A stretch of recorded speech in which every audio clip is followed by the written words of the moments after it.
કારણ આજે ભારતમાં ગાંધીજીના આવ્યા પછીના પહેલા 15-16 વર્ષની વાત આપણે કરવાના છીએ.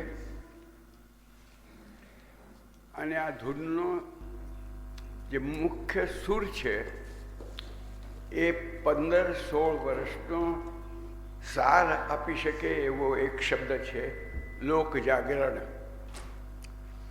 અને એ ધૂનમાં જાગરણની આગળ જે વિશેષણો આવે છે, જે તમારી પાસે પુસ્તકમાં એ ધૂન છે, એટલે એ ધૂનના શબ્દોમાં દરેક લીટીમાં ફરક થતો હોય તો માત્ર આગલું વિશેષણ બદલાયેલ છે, અને એ વિશેષણ બદલાવાથી કઈ ક્રિયા થાય છે એ બદલાય છે. તો એ બેનો સીધો સંબંધ છે.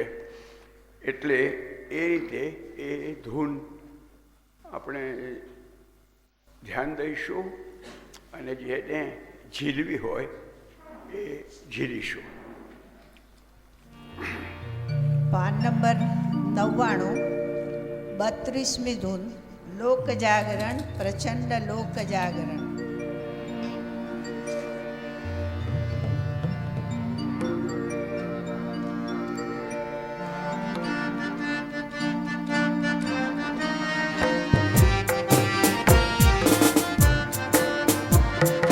लोक जागरण प्रचंड लोक जागरण, लोक जागरण प्रचंड लोक जागरण, लोक जागरण प्रचंड लोक जागरण, लोक जागरण प्रचंड लोक जागरण, लोक जागरण करंत भय तणु हरण, लोक जागरण करंत भय तणु हरण, लोक जागरण करंत भय तणु हरण, लोक जागरण करंत भय तणु हरण, लोक जागरण प्रशांत लोक जागरण, लोक जागरण प्रशांत लोक जागरण, लोक जागरण प्रशांत लोक जागरण, लोक जागरण प्रशांत लोक जागरण, लोक जागरण करंत जड़तानु क्षरण,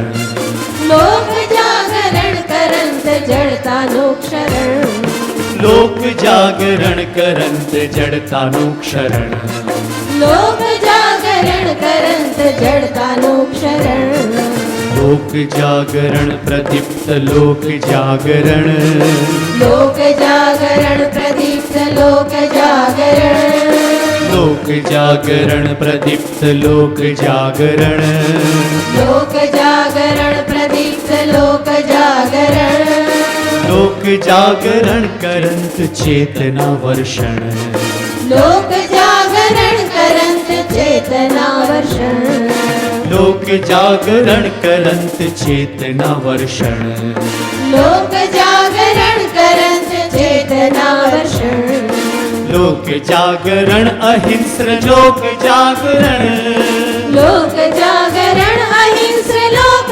जागरण, लोक जागरण अहिंस्र लोक जागरण, लोक जागरण अहिंस्र लोक जागरण, लोक जागरण करंत मुक्तिनु वरण, लोक जागरण करंत मुक्तिनु वरण, लोक जागरण करंत मुक्तिनु वरण, लोक जागरण करंत मुक्तिनु वरण, लोक जागरण करंत मुक्तिनु वरण, लोक जागरण करंत मुक्तिनु वरण.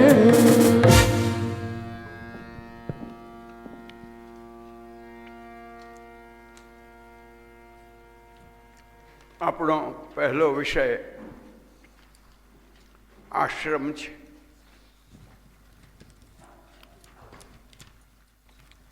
ગાંધીજીએ દક્ષિણ આફ્રિકામાં 2 વસાહતો સ્થાપી.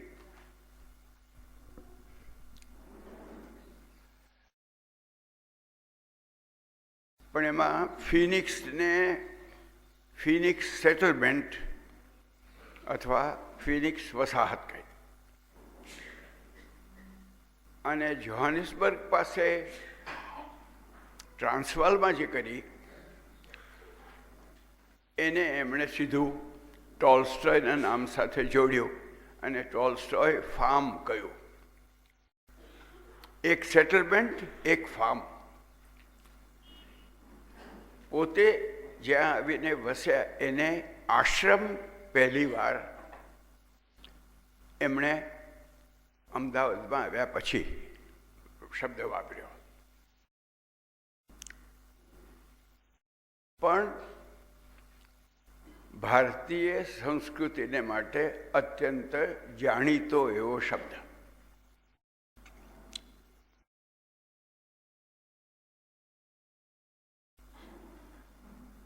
અહીં તો 6 વર્ષ પછી, પણ એનાથી 6 વર્ષ પહેલા હિન્દ સ્વરાજમાં ગાંધીએ ભારતીય સંસ્કૃતિના અનેક શબ્દો જે વાપર્યા એ શબ્દો ભારતના લોકોને સમજવાની દૃષ્ટિએ ઉત્તમ અને એ શબ્દોના પોતે જે અર્થ કરતા હોય એ અર્થ એની અંદર ઉમેર્યા હોય અને કદાચ એનાથી પણ વધારે પોતે જે જીવતા હોય એ જીવન એની અંદર ઉમેરાયું, તેથી એ અર્થ ગાંભીર્ય ઘણું વધારે થયું.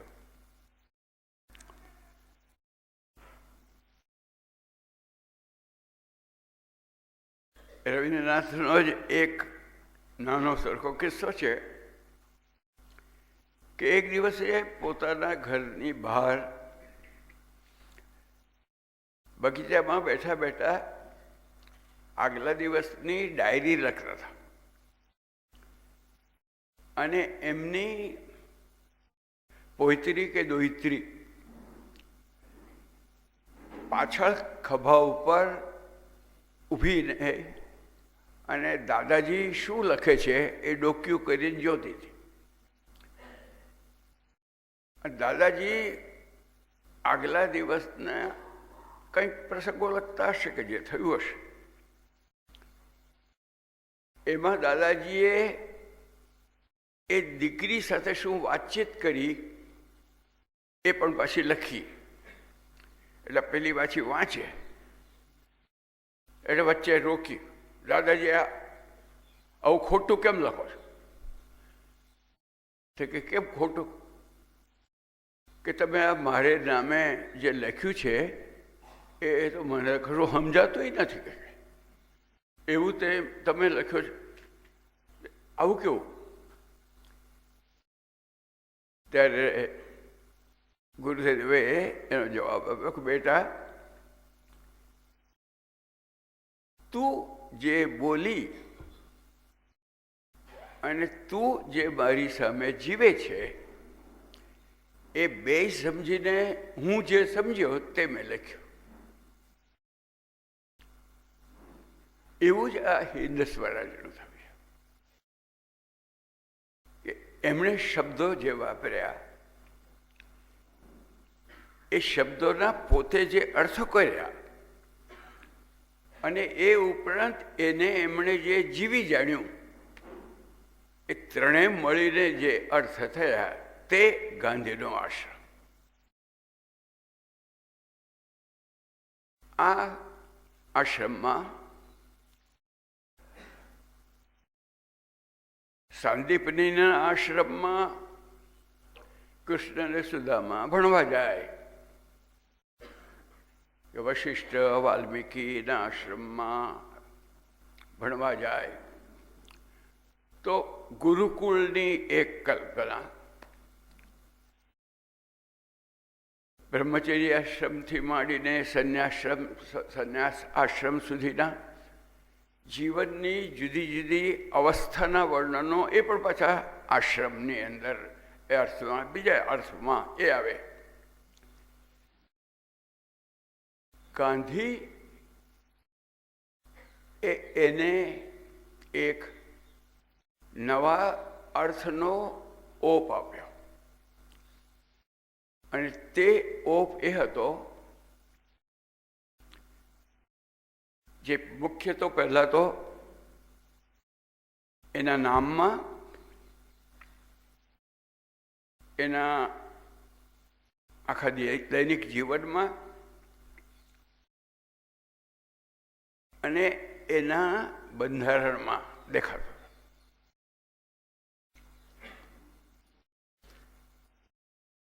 નામ આપ્યું સત્યાગ્રહ આશ્રમ. એવી જાતનું નામ કોઈએ પહેલા કોઈ દાડો આપ્યું નહોતું. આપ્યું નામ સત્યાગ્રહ આશ્રમ. બંધારણમાં શરત શું કરી? સત્ય, અહિંસા, બ્રહ્મચર્ય, અસ્તેય, અપરિગ્રહ વગેરે ગુણો જે પાળવા માટે પ્રયત્નશીલ હોય તે આશ્રમમાં આવશે. સત્યાગ્રહ એક બાજુ ને બીજી બાજુ બ્રહ્મચર્ય બીજી બાજુ, એટલે બે કંઈક જુદા જુદા પ્રવાહો ભેગા થાય.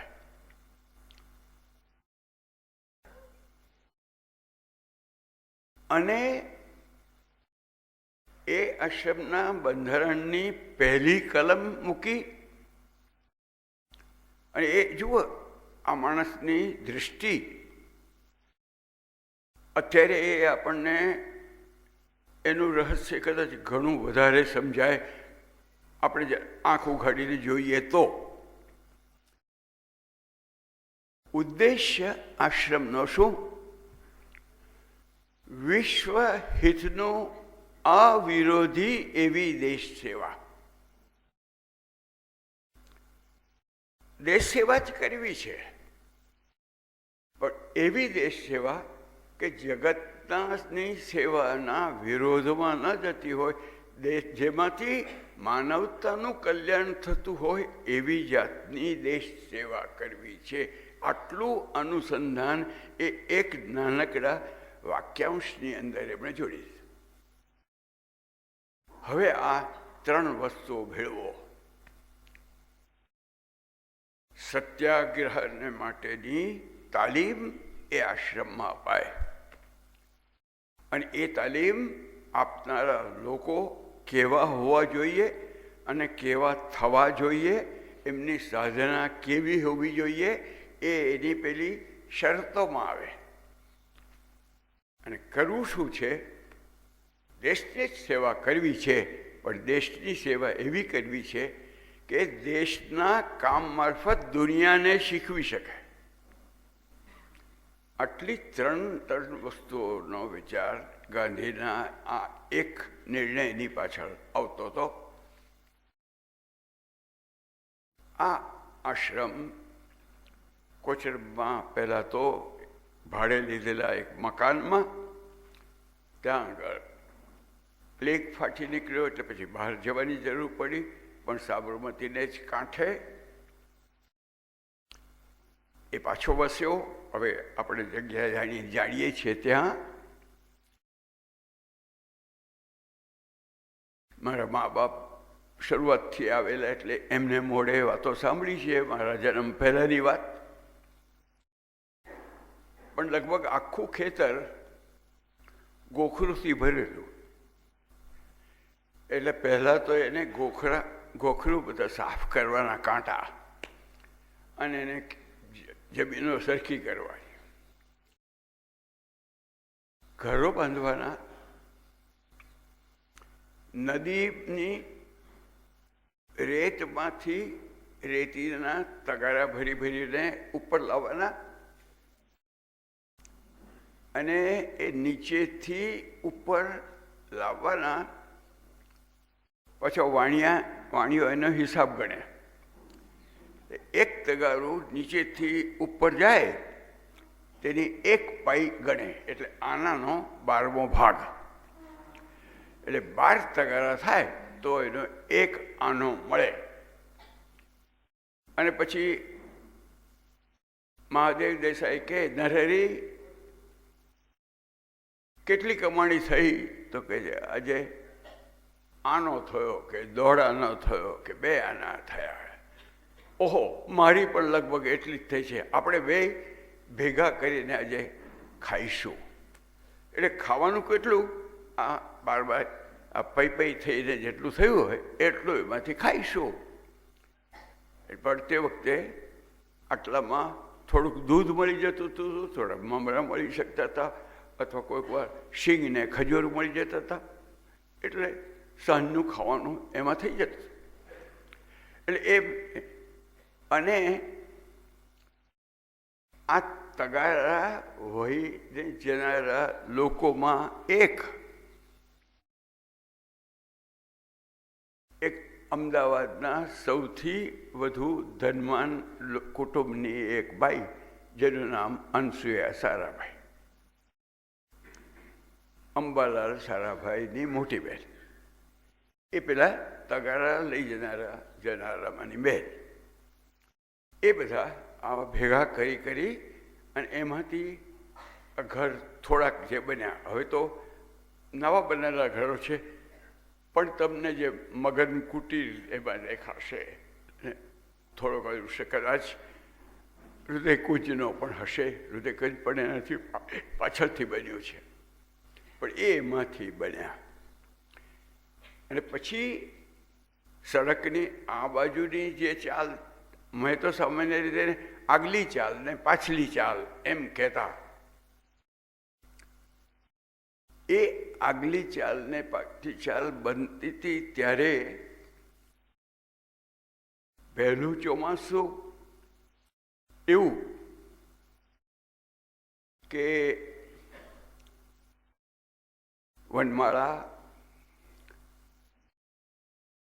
પરીખ, જે પાછળથી વનમાળા દેસાઈ એ લખે છે કે એના મા બાપ એટલે નરેરી પરીખ અને મણિબેન પરીખ. તે કહે છે કે અમારા ઘરમાં ઉપરથી પાણી જે ચૂવે તેમાં અમે લોકોએ જોયું કે એક ખાટલો બરાબર ગોઠવી શકાય એટલી જગ્યા છે જે કોરું રહે છે. એટલે ત્યાં પાટ મૂકવામાં આવ્યો અને એક રાત એક ખાટલાની નીચે દુર્ગા દેસાઈ ને મહાદેવ દેસાઈ સૂવે, અને ઉપર નરેરી પરીખ અને મણિબેન સૂવે, અને બીજી રાત ઉલટું થાય, આ લોકો ઉપર જુએ ને આ નીચે સૂવે. એક જ ખાટલાની જગ્યા આમ રહેવાનું. આવું એ આશ્રમ બંધાવ્યો. હમણાં મારી આ દીકરી જાપાનથી આવી છે, ગાંધી એ સ્થાપેલી વિદ્યાપીઠના નામે 3 વર્ષ અહીંયા રહીને ભણે છે.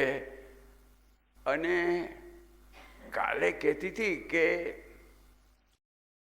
આશ્રમ તરીકેની મારી કલ્પનામાં હતું એના કરતાં આ આશ્રમ જરા જુદો લાગે છે.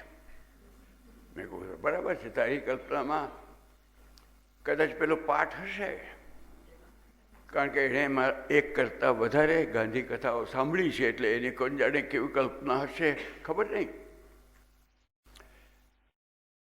પણ એની કલ્પના હજુ પૂરી જો કરીએ તો એ એવી છે કે જે મેં પણ જોઈ હતી. આ મારા પહેલાંનામાંથી ઘટના છે કે જેમાં ઝાડ પરથી સાપ લટકતા હોય,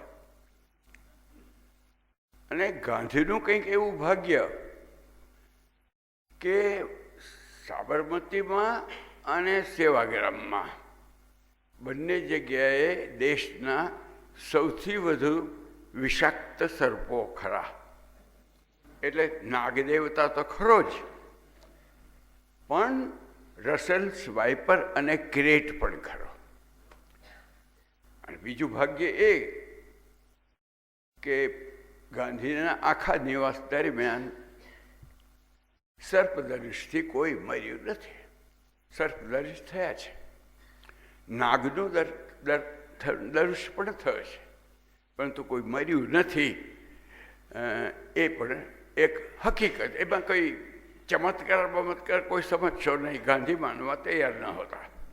અકસ્માત સમજો તો પણ વાંધો નહીં, પણ હકીકત હોય તો આટલી હતી. આવું આ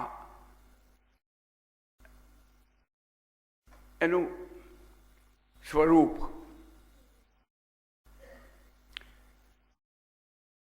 એક બાજુ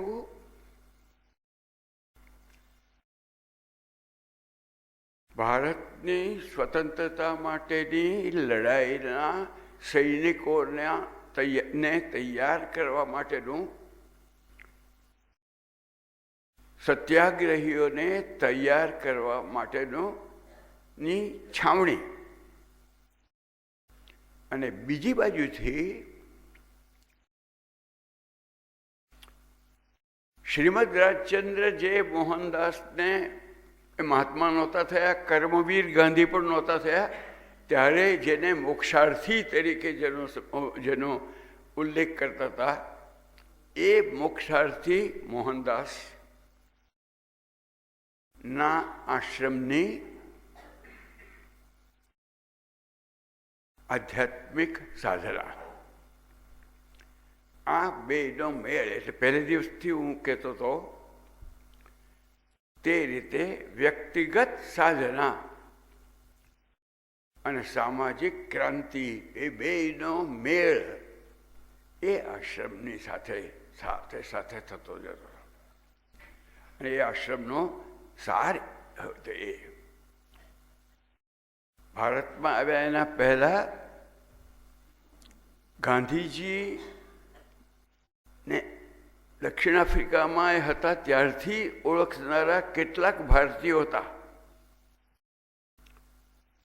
ગણેશન નામના એક, તે વખતે મદ્રાસ હતું, મદ્રાસના એક ભાઈ જેનું નામ પણ આપણે અત્યારે જાણતા નથી, એવા ગણેશ નામનો એક માણસ ગાંધીજીને ઓળખતો હતો, જેણે ગાંધીજીના તે વખતના ભાષણો છાપીને ભારતમાં આવીને ગાંધીનું સૌથી પહેલું પુસ્તક પ્રકાશન કર્યું હોય તો એ ગણેશને કર્યું હતું. એ પ્રકાશક હતો, પણ એને આ ગાંધીજીના પણ એ જાણતો હતો કે આ કંઈક વિશિષ્ટ લખે છે, એનું છાપ્યું હતું. ગોખલેજી એને ગાંધીજીને જાણતા હતા, બધા જાણે છે. ગાંધીજીના નિમંત્રણથી દક્ષિણ આફ્રિકામાં પણ ફર્યા આવ્યા. પોલિટિકલ બાબતોમાં ગાંધીજી એમનું માર્ગદર્શન મેળવીને ચાલતા હતા. પણ ગોખલેજીના ભારતના રાજકારણમાં જે રાઇવલ ગણાતા, પ્રતિસ્પર્ધી, એ તિલક મહારાજનો પણ ગાંધીજી સાથે સંપર્ક દક્ષિણ આફ્રિકામાં હતા ત્યારથી હતો. એટલે એ પણ પાછા છે. ગોખલેજી, તિલક, ગણેશન, અને ચોથા એ રવિન્દ્રનાથ ટાગોર. જે રવિન્દ્રનાથ ટાગોરે એમને કાગળ લખેલો દક્ષિણ આફ્રિકાથી આવવાના છે એમ સાંભળ્યા પછી, તો એમણે કહ્યું કે તમે આવશો એટલે મને ખાતરી છે કે તમે ક્યાંક ને ક્યાંક તમારો આશ્રમ તો સ્થાપશો જ,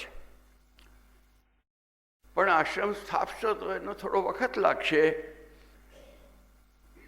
તો ત્યાં સુધી તમારા કુમારોને ક્યાં રાખશો?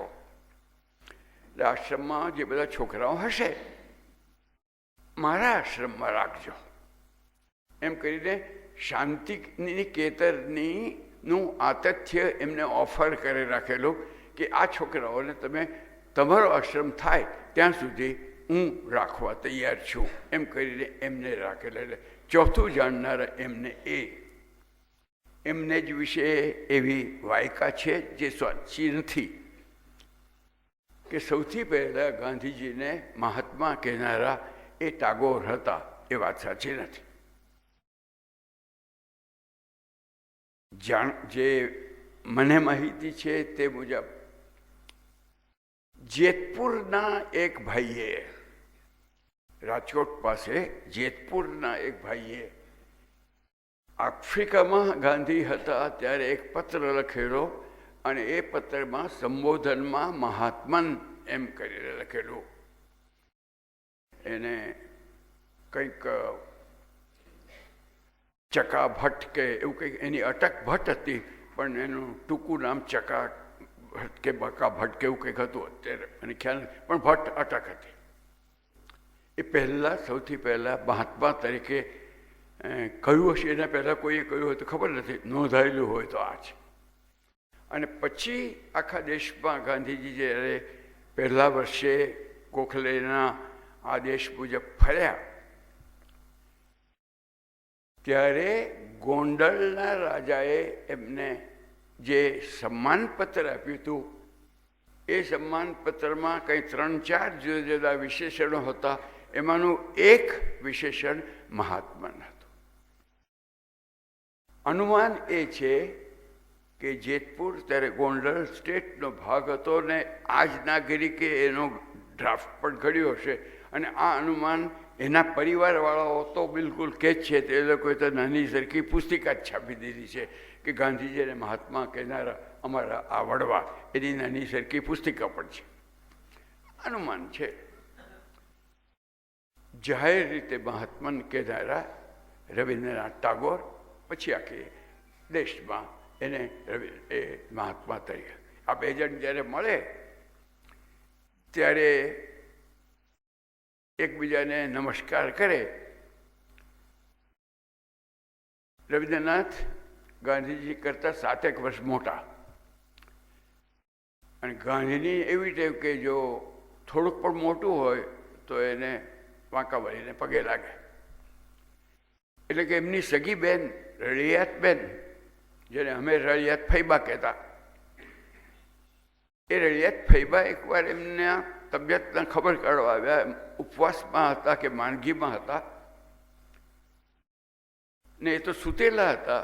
પણ ગાંધીજી કહે કે મારાથી તમને પગે લાગવા ઉઠાતું નથી, એ માફ કરજો. આ જેની સાથે નાનપણમાં તું તા કહીને રખડ્યા હશે ને તોફાન કર્યું હશે, પણ એને એમ કહે છે મારાથી આપને પગે લાગવા માટે ઊભા નથી થવાતું, માટે માફ કરજો. માંગીને બિચાને પણ આવા એ વિવેક કરનારા. અને પેલી બાજુ રવિન્દ્રનાથ, જેને પહેલા મહાત્મા કહે છે, એને વાંકા વળીને પગે લાગે.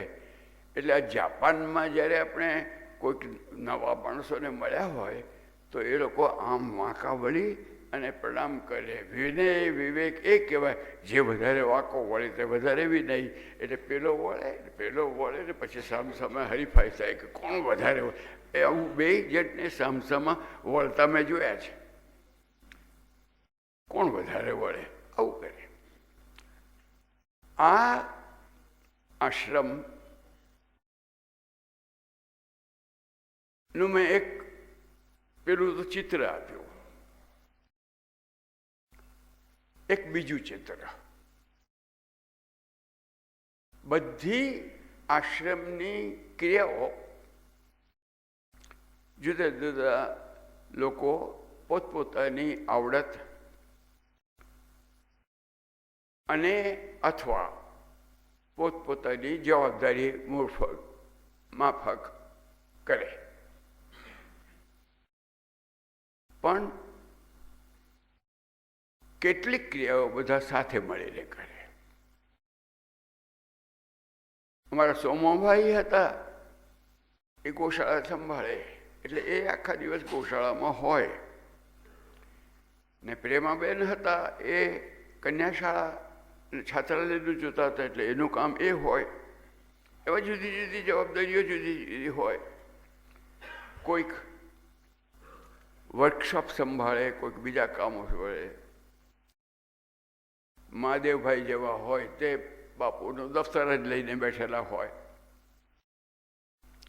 પણ થોડાક કામો એવા જે બધાએ સાથે મળીને કરવાના. એમાં અપવાદ નહીં. એટલે સવાર સાંજની પ્રાર્થના, એમાં બધા, એમાં અપવાદ અમે બાળકો ખરા, સવારની પ્રાર્થનામાંથી છટકી શકીએ ખરા. પણ એ સિવાય ભાગ્યે જ કોઈ છટકે.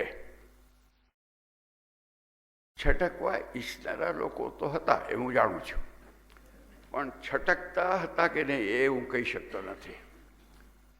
પણ સવાર સાંજની પ્રાર્થના એ નિર્વિવાદ. પહેલી પ્રક્રિયા જે બધા સાથે મળીને કરે એ સફાઈ. ગાંધીના હાથમાં ઊભું ઝાડું હોય, કસ્તુરબાના હાથમાં ટોપલી હોય, અને પછી ત્યાં નારાયણ હોય તો નારાયણ, ને ધીરુ હોય તો ધીરુ, કે ધર્મકુમાર હોય તો ધર્મકુમાર, એના હાથમાં ખુરપી હોય, ને અમે બધા સાથે કરતા હોઈએ. એમાં એ ધીરુ ધર્મકુમારને નારાયણનું અને મોહનદાસ કરમચંદ ગાંધીને કસ્તુરબા ગાંધીનું સ્ટેટસ એક સરખું. બધા સાથે મળીને સફાઈ કરવાના.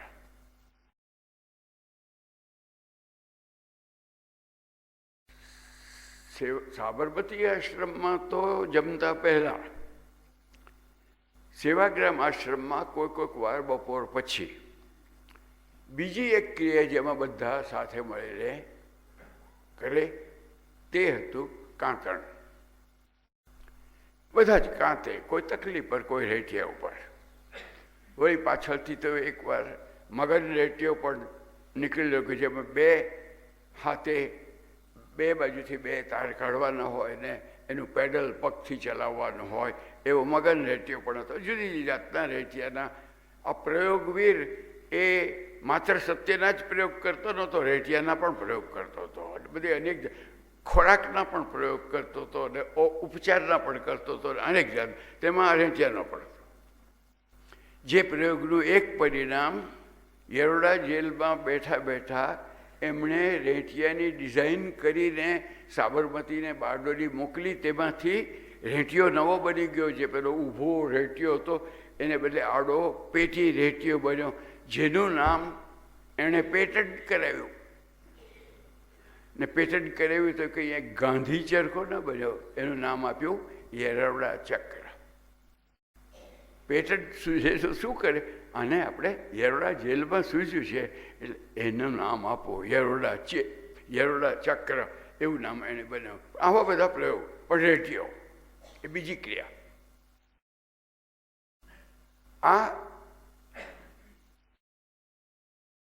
પ્રાર્થના એક, સૂત્ર યજ્ઞ બીજું, સફાઈ યજ્ઞ ત્રીજો, અને કોઈક અપવાદ સિવાય લગભગ બધા સામૂહિક ભોજન. આ કેટલીક ક્રિયાઓ બધાએ સાથે મળવાની. પ્રાર્થના એ ગાંધીની દૃષ્ટિએ એ આધ્યાત્મિક ક્રાંતિકારી પગલું હતું, માત્ર સાધનાનું પગલું નહોતું. કારણ કે નહીં તો ત્યાર સુધી આધ્યાત્મ એ વ્યક્તિગત મોક્ષનો વિષય ગણાતો હતો, ને ગાંધીને સામૂહિક મોક્ષમાં રસ હતો. 5 જગ્યાએ એમણે જુદી જુદી જગ્યાએ આશ્રમો સ્થાપ્યા, પણ એકેય જગ્યાએ મંદિર બાંધ્યું નથી. પરંતુ આકાશ નીચે બધા સાથે મળીને પ્રાર્થના કરીશું એમ એણે કર્યું છે. કારણ સામૂહિક મોક્ષના સાધક. કાંતણ એ આર્થિક ક્રાંતિનું પ્રતિનિધિ હતું. કારણ એ જમાનામાં સૌથી ઓછી કમાણી જો થતી હતી, ઓછામાં ઓછી રોજી મળતી હતી તો કાંતનારી બહેનોને મળતી. એ બહેનોની સાથે પોતાના દિલના તારને જોડવા માટેનું સાધન એ રેડિયો. એટલે કે છે કહેતા કે હું કાંતું છું ત્યારે મને તો દરિદ્ર નારાયણનું ચિંતન ચાલે છે. એટલે એને દરિદ્ર નારાયણ સાથે આ માણસ પોતાનો તાર સાંધે એ એની આર્થિક ક્રાંતિનું પ્રતીક રેડિયો, પણ એ પણ ક્રાંતિનું પ્રતીક. અને સામાજિક ક્રાંતિનું પ્રતીક એ સાથે મળીને કરેલી સફાઈ. કારણ કે સફાઈનું કામ તો હલકું ગણાય, એને તો કોઈ કરતા હશે. અપ્પા સાહેબ પટવર્ધન ચિત્ત પાવન બ્રાહ્મણ, બ્રાહ્મણોમાં પણ બધા ઘણા ઊંચા જે પોતાને ગણે એમાંના એ આવે તેને કહ્યું તો તમે શું મુઆ ઢોરના ચામડા લઈને જોડા બનાવવાનું કામ કરો. એને સીધું કામ એ સોંપ્યું. હવે કહેનારો પણ દીવાનો ને સાંભળનારોય દીવાનો. આખી જિંદગી એ કામ કર્યું અપ્પા સાહેબ પટવર્ધને. મુંબઈ યુનિવર્સિટીમાં ગોલ્ડ મેડલિસ્ટ અર્થશાસ્ત્રમાં. અને એ જ્યારે આવ્યા તેને કહ્યું કે તમે ચામડા કેળવવાનું, ચપ્પલ બનાવવાનું કામ કરો. અપવાદ કર્યો. જ્યારે મુંબઈમાં હુલડ થયા અને ત્યારે કોઈ અમુક એરિયામાં જવા માટે તૈયાર નહોતા, ત્યારે સૌથી પહેલાં અપ્પા સાહેબ પટવર્ધન ગયા. અને અચ્યુત પટવર્ધન જે સમાજવાદી ક્રાંતિકારી જુવાન, આમનાથી એકાદ પેઢી નાના, એ કહેતા કે અપ્પા ગયા એટલે અમે લોકોએ હિંમત કરી.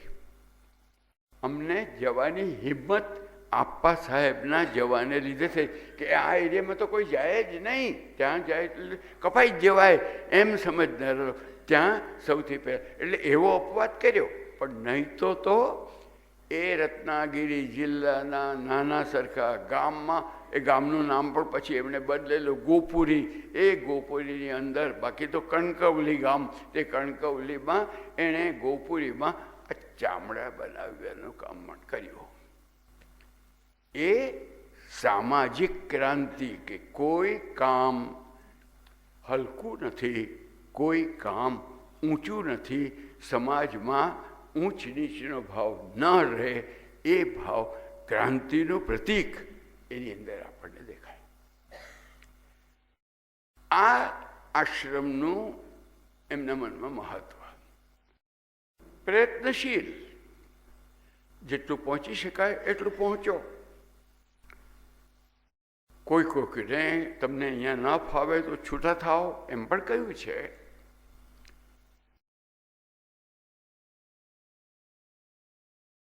પરીક્ષક ગાંધી હતા, કડક પરીક્ષક હતા, પણ એ પરીક્ષક સૌથી પહેલી પરીક્ષા પોતાની લઈને પછી જ બીજાની પરીક્ષા લેતા હતા, એટલું સમજવું જોઈએ.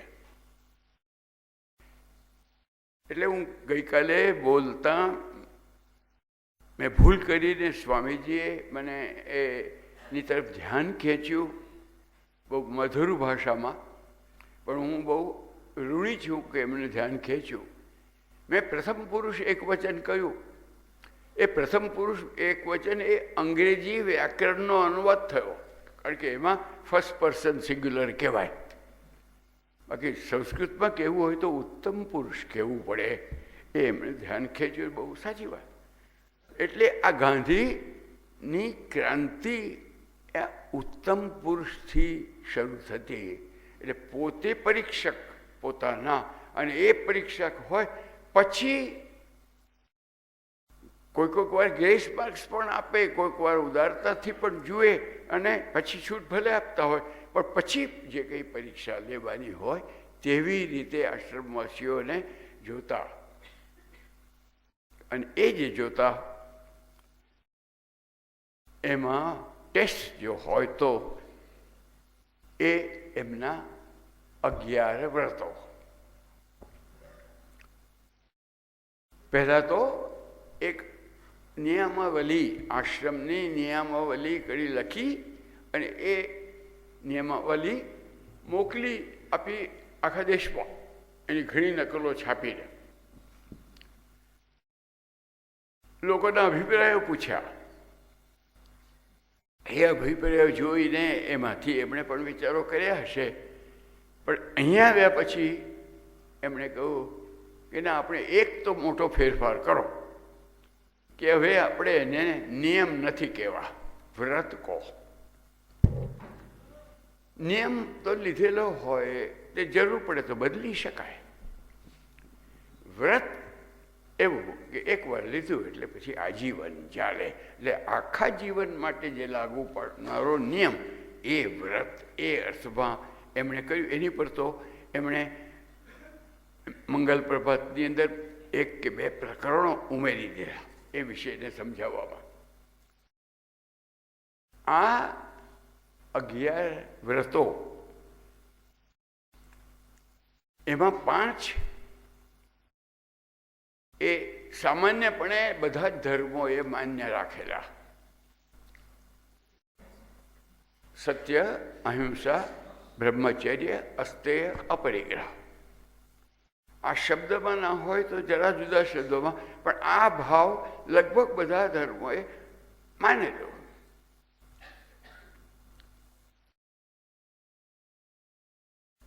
આ વ્રતોને મજબૂત બનાવવા માટે બીજા 2 વ્રતો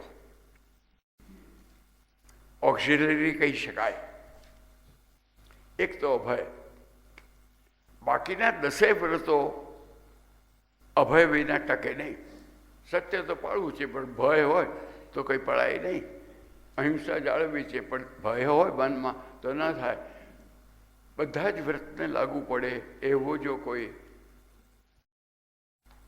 ટેકો આપનારો વ્રત હોય તો તે અભય. અભયની વાત કદાચ આપણે આગળ પણ થશે.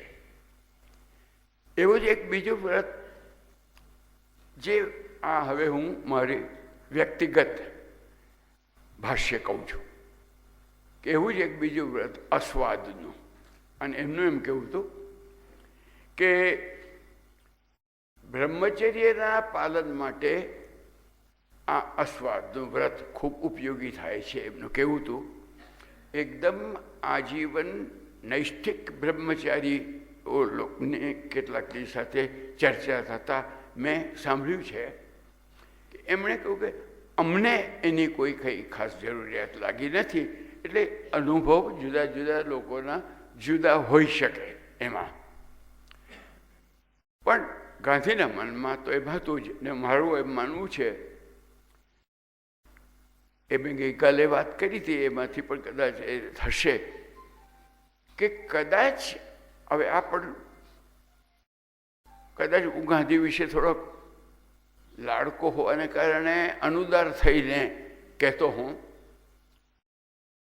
કે કદાચ ગાંધીને આ અસ્વાદ વ્રત કેળવવામાં થોડુંક અઘરું લાગ્યું હશે. અને તે ખાસ કરીને બ્રહ્મચર્યને દ્રષ્ટિએ, એટલે કે બ્રહ્મચર્યના ટેકા માટે અસ્વાદ. બાકી બીજા કેટલાક લોકોએ કહ્યું અમને એવી કોઈ જરૂરિયાત નથી. તેમને નહીં હોય. સાધના વ્યક્તિગત દરેકની જુદી જુદી હોઈ શકે છે, એવી હશે. 5 ને 2 7 પછીના 4 વ્રતો, તેની અંદર સર્વધર્મ સંભાવ, શરીર શ્રમ, સ્વદેશી, આવા જે વ્રતો હતા, અને અસ્પૃશ્યતા નિવારણ, આ જે 4 વ્રતો એ ગાંધીએ તે જે કાળમાં ને જે દેશમાં એટલે ભારતમાં જે કામો કર્યા ને જે કામ કરવાના આવ્યા એમાંથી ઉત્પન્ન થયેલા આ 4 વ્રતો હતા. હું એક ગાંધી વિચારના નું પૃથક્કરણ કરતા એક ભેદ કરું છું. ભેદ શું? જુદા નોખા પાડું છું. ખાસ કરીને બૌદ્ધિકોનો સમાજ હોય ત્યાં, અને અહીંયા એ સમાજ પૈકી કેટલાક તો જરૂર હશે જ માનીને ચાલું છું, એટલે એ ભેદ પણ કહી દઈશ. ગાંધીનો વિચાર કરતી, ગાંધી વિચાર અંગે વિચાર કરતા એક વસ્તુનો ખ્યાલ રાખવો જોઈએ કે દરેક ચિંતક વિચાર કરનારા માણસો ના કેટલાક વિચારો એવા હોય છે કે જે પરિસ્થિતિમાં એ ઉછર્યા હોય, જે પરિસ્થિતિનો એમને સામનો કરવો પડ્યો હોય, મુકાબલો કરવો પડ્યો હોય, એમાંથી નીકળેલા વિચારો સૂઝ્યા હોય એવા વિચારો હોય. અને એ પરિસ્થિતિ ઉકલી જાય તો પછી એ વિચારની કોઈ ખાસ કદાચ જરૂર ન પડે એમ પણ બને એવી જાતના હોય.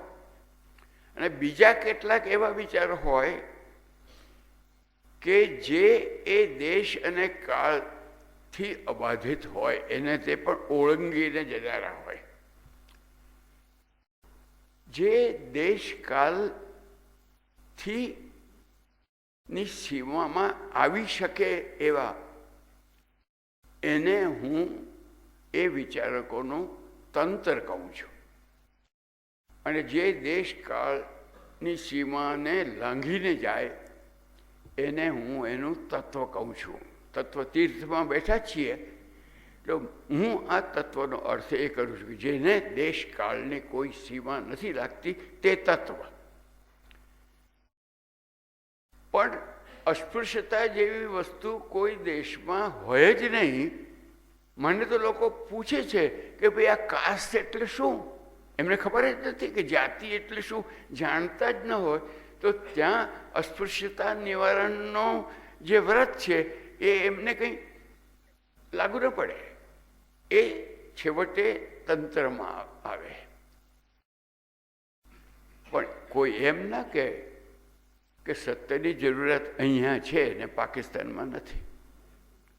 કોઈ એમ ના કહે કે અહિંસાની જરૂર રશિયામાં છે અને અમેરિકામાં નથી. આ દેશ કાળ, આ દેશની વાત થઈ. કોઈ એમ પણ ન કહે કે આજે છે ને 500 વર્ષ પછી નથી. એટલે દેશ કાળ બેયને લાગી જાય તે તત્વ. અને જે દેશ કાળની મર્યાદિત હોય એની એક શરત એ, તંત્રની શરત એ કે તંત્રનું મોં તો તત્વ તરફ જ હોવું જોઈએ. એ તંત્ર પાછા બીજી દિશામાં હોય તો ચાલે ને કે આ દેશની પરિસ્થિતિમાંથી ઊભું થયું એટલે અમે અસ્પૃશ્યતાને માનીએ છીએ. ઉચ્ચ નીચનો ભેદ કાઢવું એ જો તત્વ હોય તો એ દિશામાં જનારો જ એનું વ્રત પણ હોય. આટલી એની સાથે સંબંધ છે. આને માટેના પ્રયાસો કરનારી સાધના અને બીજી બાજુથી સ્વરાજ માટેના સૈનિકોની તાલીમ આપનારું કેન્દ્ર, આ બેનો સંમેલન એટલે આશ્રમ. એ આશ્રમ વિશે હવે આપણે જે ગીત ગાવાના છીએ એને હું વ્રત ચાલીસા કહું છું. હનુમાન ચાલીસાની માફક. ઢાળ પણ એનો એ જ છે. પણ હનુમાન ચાલીસા પોતે જ એકથી વધારે ઢાળમાં ગવાય છે એટલે એમાંનો એક છે એમ કહો. અને એમાંથી કેટલીક લીટીઓ જે રિપીટ થાય છે એ બધું ગણતા 40 લીટીઓની થાય છે. એટલે હવે આપણે એ વ્રત ચાલીસા સાંભળશું. PAN number 34. પાયામાં પૂરે જે વ્રત નિષ્ઠા, તેના મંદિરે સતની પ્રતિષ્ઠા.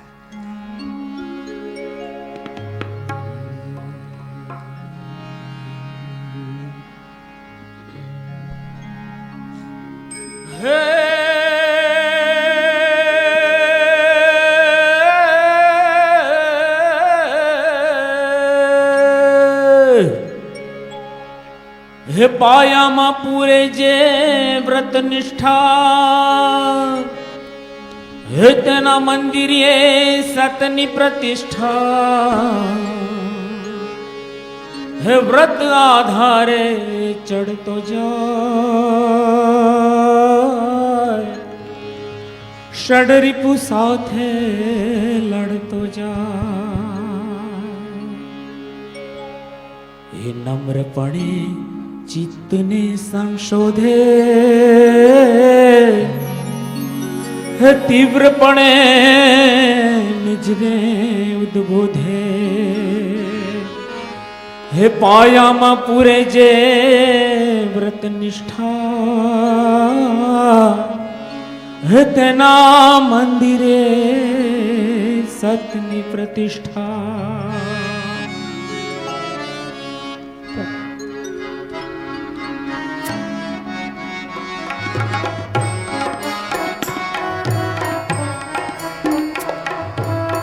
પહેલું વ્રત છે સત્યનું પાલન કરણી કથની ન ભેદનું છેદન જેવું વિચારે તેવું ઉચરે જેવું ઉચરે તેવું કરે તે.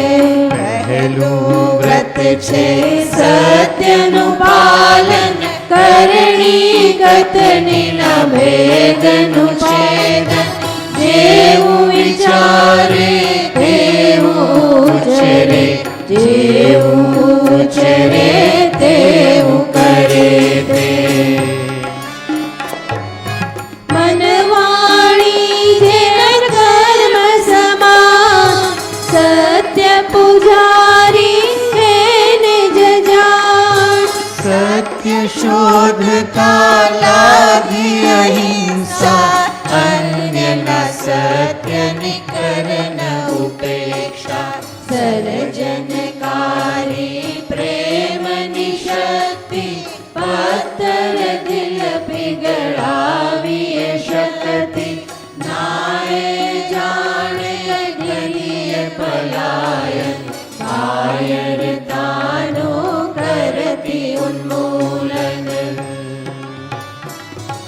ક્રોધ ન કરતી દ્વેષ ન કરતી વેર ભાવના નાશં કરતી તસ્કરવું ના સંગરવું ના ગીધ નજરથી કદી જોવું ના લોભનો થોભ કદી ના થાતો દુકાળને યુદ્ધોનો તરતો સર્વેન્દ્રિયનો સંયમ રાખી બ્રહ્મ સર્વદા હૃદયે રાખી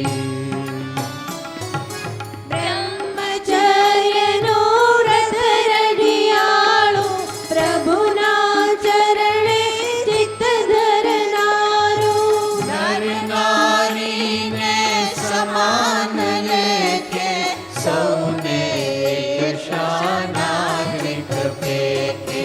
પંચમહાવ્રત સાર્વત્રિક છે સર્વે ધર્મોમાં સૂચિત છે બીજા 4 વ્રતો છે પ્રસ્તુત દેશકાળ સંદર્ભે સ્વીકૃત.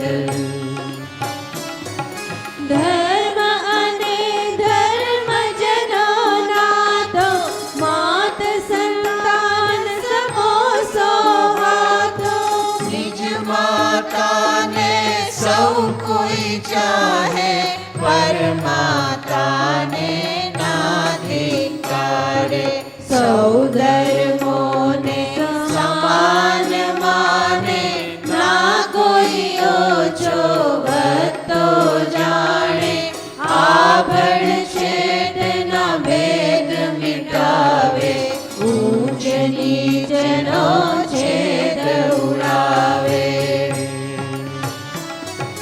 વ્રત સ્વદેશી છે પડોશ સેવા પ્રેમ તણાવ ધૂળ વિસરવા ઘરથી શરૂ કરી જગ સુધી વ્યાપે પ્રેમ તણી ક્ષિતિજોએ માપે.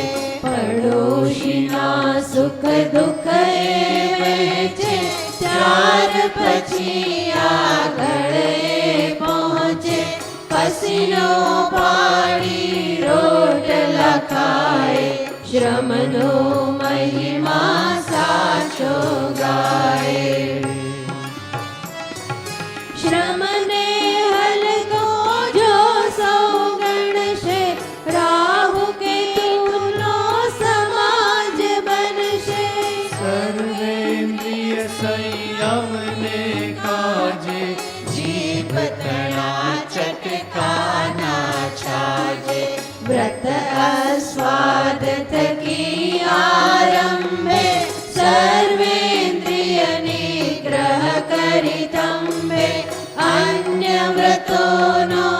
અભય છે પોષક સર્વ વ્રતોનો એ છે રક્ષક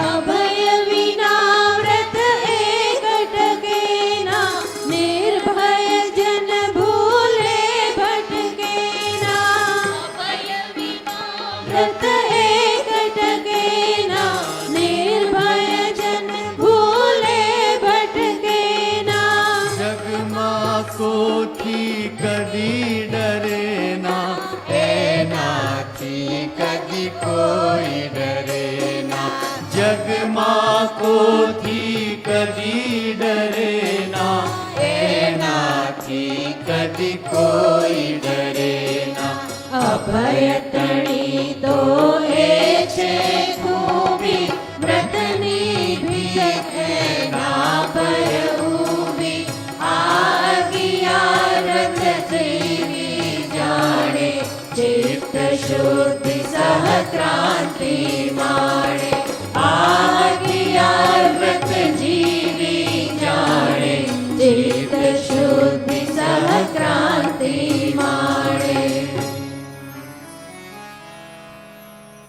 નિજના ગુણોનો કરે વિકાસ સમાજમાં પાથરે પ્રકાશ પ્રતિપળ જાગ્રત નમ્ર જે પૂરા એકાદશ વ્રત સાધશ શૂરા એકાદશ વ્રત સાધશ શૂરા એકાદશ વ્રત સાધશ શૂરા ઓમ શાંતિ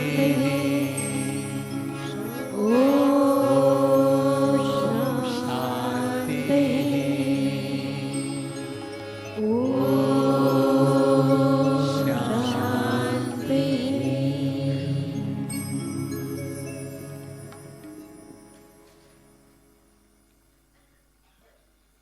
ઓગણીસો 16 ડિસેમ્બર મહિનો, લગભગ આજની જ તારીખ, લખનઉમાં ઓલ ઇન્ડિયા કોંગ્રેસની અધિવેશન છે. પાછળના અધિવેશનો તો બહુ મોટા થતા, પણ એ 1916ની કોંગ્રેસ હાજરીની દ્રષ્ટિએ એટલી મોટી નહીં હોય, પણ મહત્વની દ્રષ્ટિએ ઘણી મોટી હતી. કારણ કે ત્યાં એક તરફ લોકમાન્ય તિલક અને એમના સાથીઓ, અને બીજી તરફ જનાબ મોહમ્મદ અલી જીન્ના અને એમના સાથીઓ એ સાથે મળીને હિન્દુ મુસ્લિમ એકતા અંગેના ઠરાવો વિશે ચર્ચાઓ કરવાના હતા. જુદી જુદી રાવટીઓ બાંધેલી હતી ને એની અંદર નેતાઓનો નિવાસ હતો. મોટા તંબુની અંદર એક કરતાં વધારે પ્રતિનિધિઓ રહેતા હતા. ઉત્તર બિહારનો એક બે ખેડૂતો એ એક પછી એક રાવટીમાં ફરે છે, અને એની અંદર વસેલા 2-3 દિવસ માટે નેતાઓને મળીને કહે છે, અમારી તકલીફ છે અને એ તકલીફ અંગે કોંગ્રેસ કંઈ ઠરાવ કરે તો આખો દેશ જાણે, અને આખો જો દેશ જાણશે તો કદાચ અમારી તકલીફ ઓછું કરવાના કંઈક સાધનો પણ મળશે એની. એટલે આપ મહેરબાની કરીને અમારી તકલીફને અંગે કોંગ્રેસમાં ઠરાવ રજૂ કરો. અને એક પછી એક રાવટીમાં આ ખેડૂતને જવાબ મળે છે કે ભાઈ, તમે ખોટે વખતે આવ્યા છો. તમને ખબર નથી કે આ વખતે તો મુખ્ય પ્રશ્ન હિન્દુ મુસલમાન પ્રશ્નોનો છે ને એની ચર્ચામાં અમે એટલા બધા ગૂંથાયેલા છે કે એક શબ્દ આમ કે તેમ ન જાય અને એક આંકડો આમથી તેમ ન થાય એની બધી પ્રયત્નમાં આમાં તમારા આ ખેડૂતના પ્રશ્નોનો વિચાર ક્યારે કરવાનો? ખેડૂતના પ્રશ્નનો વિચાર ક્યારે કરવાનો એ આપણા દેશના રાજકારણ માટે નવો વિષય નથી. હંમેશા ખેડૂતના પ્રશ્નોનો વિચાર મોડો જ થતો હોય છે. આજ સુધી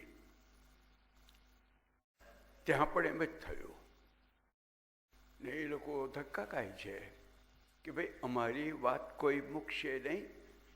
એટલે પેલો ખેડૂત હતો તો ખેડૂત પણ નામ હતું રાજકુમાર. તે રાજકુમાર શુક્લ એ કહે છે કે આ નવા નેતા આવ્યા છે એણે તો જિંદગીના 20-22 વર્ષ તો આફ્રિકામાં ગાળ્યા છે, એટલે આપણા દેશની સ્થિતિ તો શું સમજતા હોય, પણ પહેરવેશ એનો ખેડૂત જેવો છે એટલે કદાચ એને આપણી વાત સમજાય પણ ખરા. ચાલે એને પૂછી જોઈએ, એ ઠરાવ મૂકવા તૈયાર છે એમ કરીને એ ગાંધી પાસે જાય છે. એને પણ તંબુ મળ્યો છે એટલે એ પણ જાય છે ને એને પૂછે છે કે અમે પહેલાં તો જઈને કે પ્રણામ. હવે ગાંધીને કંઈ ખબર નહીં કે પ્રણામ એમ કહે તો એના જવાબમાં ખુશ રહો કેવું પડે, એટલે ગાંધી પાછા સામે પ્રણામ કહે છે. એટલે કહે છે કે અમે બિહારના ખેડૂત. ઓહો, ખેડૂતો છો? આ ખેડૂતો છે એ સાંભળવાથી જ ગાંધીને રસ પડ્યો કે અમારો એક પ્રશ્ન છે, એ પ્રશ્નની વાતો સાંભળે છે. અમે એક વિનંતી કરવા આવ્યા છીએ. શું વિનંતી? અમારી તકલીફને અંગે કોંગ્રેસ કંઈક ઠરાવ રજૂ કરે અને એ તમે એની રજૂઆત કરો એવી વિનંતી કરવા આવ્યા છીએ. કે જો ભાઈ મારો નિયમ એવો છે કે જે પરિસ્થિતિ મેં જાતે જોઈ ન હોય એને અંગે હું ઠરાવ બરાવ કરતો નથી. તો કે તમે જોવા આવો. તો કે હા, જોવા હું આવીશ. ને ખેડૂત મુશ્કેલીમાં હોય અને એ કહેતો હોય કે તું મારી પરિસ્થિતિ જોવા આવ, તો મારાથી ના કહેવાય નહીં. તો કે ચાલો. તો કે અત્યારે તો આ કોંગ્રેસમાં છું, પછીના પણ થોડાક કાર્યક્રમો છે, પણ એમે લખનઉ અમદાવાદ કરતાં થોડું પૂર્વમાં હતું કે પૂર્વ બાજુ આવવાનું થશે તો ત્યારે કોઈક વાર આવીશ ને મારું. એટલે રાજકુમાર શુક્લે વિચાર કર્યો કે ચાલો કાંઈ નહીં, આ એક નેતા આપણી પરિસ્થિતિ જોવા, એને કલ્પના જ નહોતી, એને તો એમ કે ઠરાવ કરશે, પણ એને બદલે જોવા આવવાનું એણે કબૂલાત કરી છે. અને પછી એણે બિહારના જ એક ભાઈને તૈયાર કર્યા અને ઠરાવ તો મુકાવી દીધો. બીજા પ્રદેશના કોઈ માણસે આવો કોઈ ઠરાવ તે વખતે રજૂ નહોતો કર્યો. 3-4 મહિના પછી કોંગ્રેસ કારોબારીની મિટિંગ જ કલકત્તામાં હતી ને ગાંધી વિચાર કર્યો કે દિશા તો પૂર્વ છે. સરનામું લઈ લીધેલું રાજકુમારનું. એટલે એને ગાંધીએ કાગળ લખ્યો પોતે કે ભાઈ મેં તને કહ્યું હતું હું પૂર્વમાં આવવાનો છું, એટલે તારી જો જરૂર હોય તો તું આવજે. પોતે વચન આપેલું યાદ કરીને પોતે કાગળ લખી નાખ્યો. એમને હતું કે જો ખરેખર જ ચિંતાનો વિષય હશે તો આવશે, અને નહીં આવે તો પ્રશ્ન ઉકલી ગયો. ગાંધી કલકત્તા પહોંચ્યા એના પહેલા રાજકુમાર શુક્લ હાજર. પાછા પ્રણામ, હું આવ્યો છું. ઓહો, તમે આવ્યા છો? મારા બીજા કાર્યક્રમો રાત હું તમારી સાથે આવીશ, કારણ કે મેં તમને પહેલાં વચન આપ્યું છે. પણ એક કામ કરો, તમે જે તમારી મુશ્કેલીની વાત કરો છો એ જમીન અંગેની છે અને જમીન અંગેના કંઈક કાયદાઓની સાથે પણ એનો સંબંધ હોઈ શકે. એટલે એનો શું કાયદો છે અને આમાં શું વહીવટમાં ગડબડ છે એ મારે સમજવું જ છે. એટલે કાયદો મને જરા સમજાવો કે ભાઈ અમે તો ખેડૂત રહ્યા, અમને કંઈ એવું બધું કંઈ સમજાય નહીં. તો એ કોણ સમજે? તો કે તો વકીલો સમજે. તો કોઈ વકીલને સાથે મને ભેટો કરાવી આપો. જે તો કે એમ કરો, આપ મારી સાથે આવો.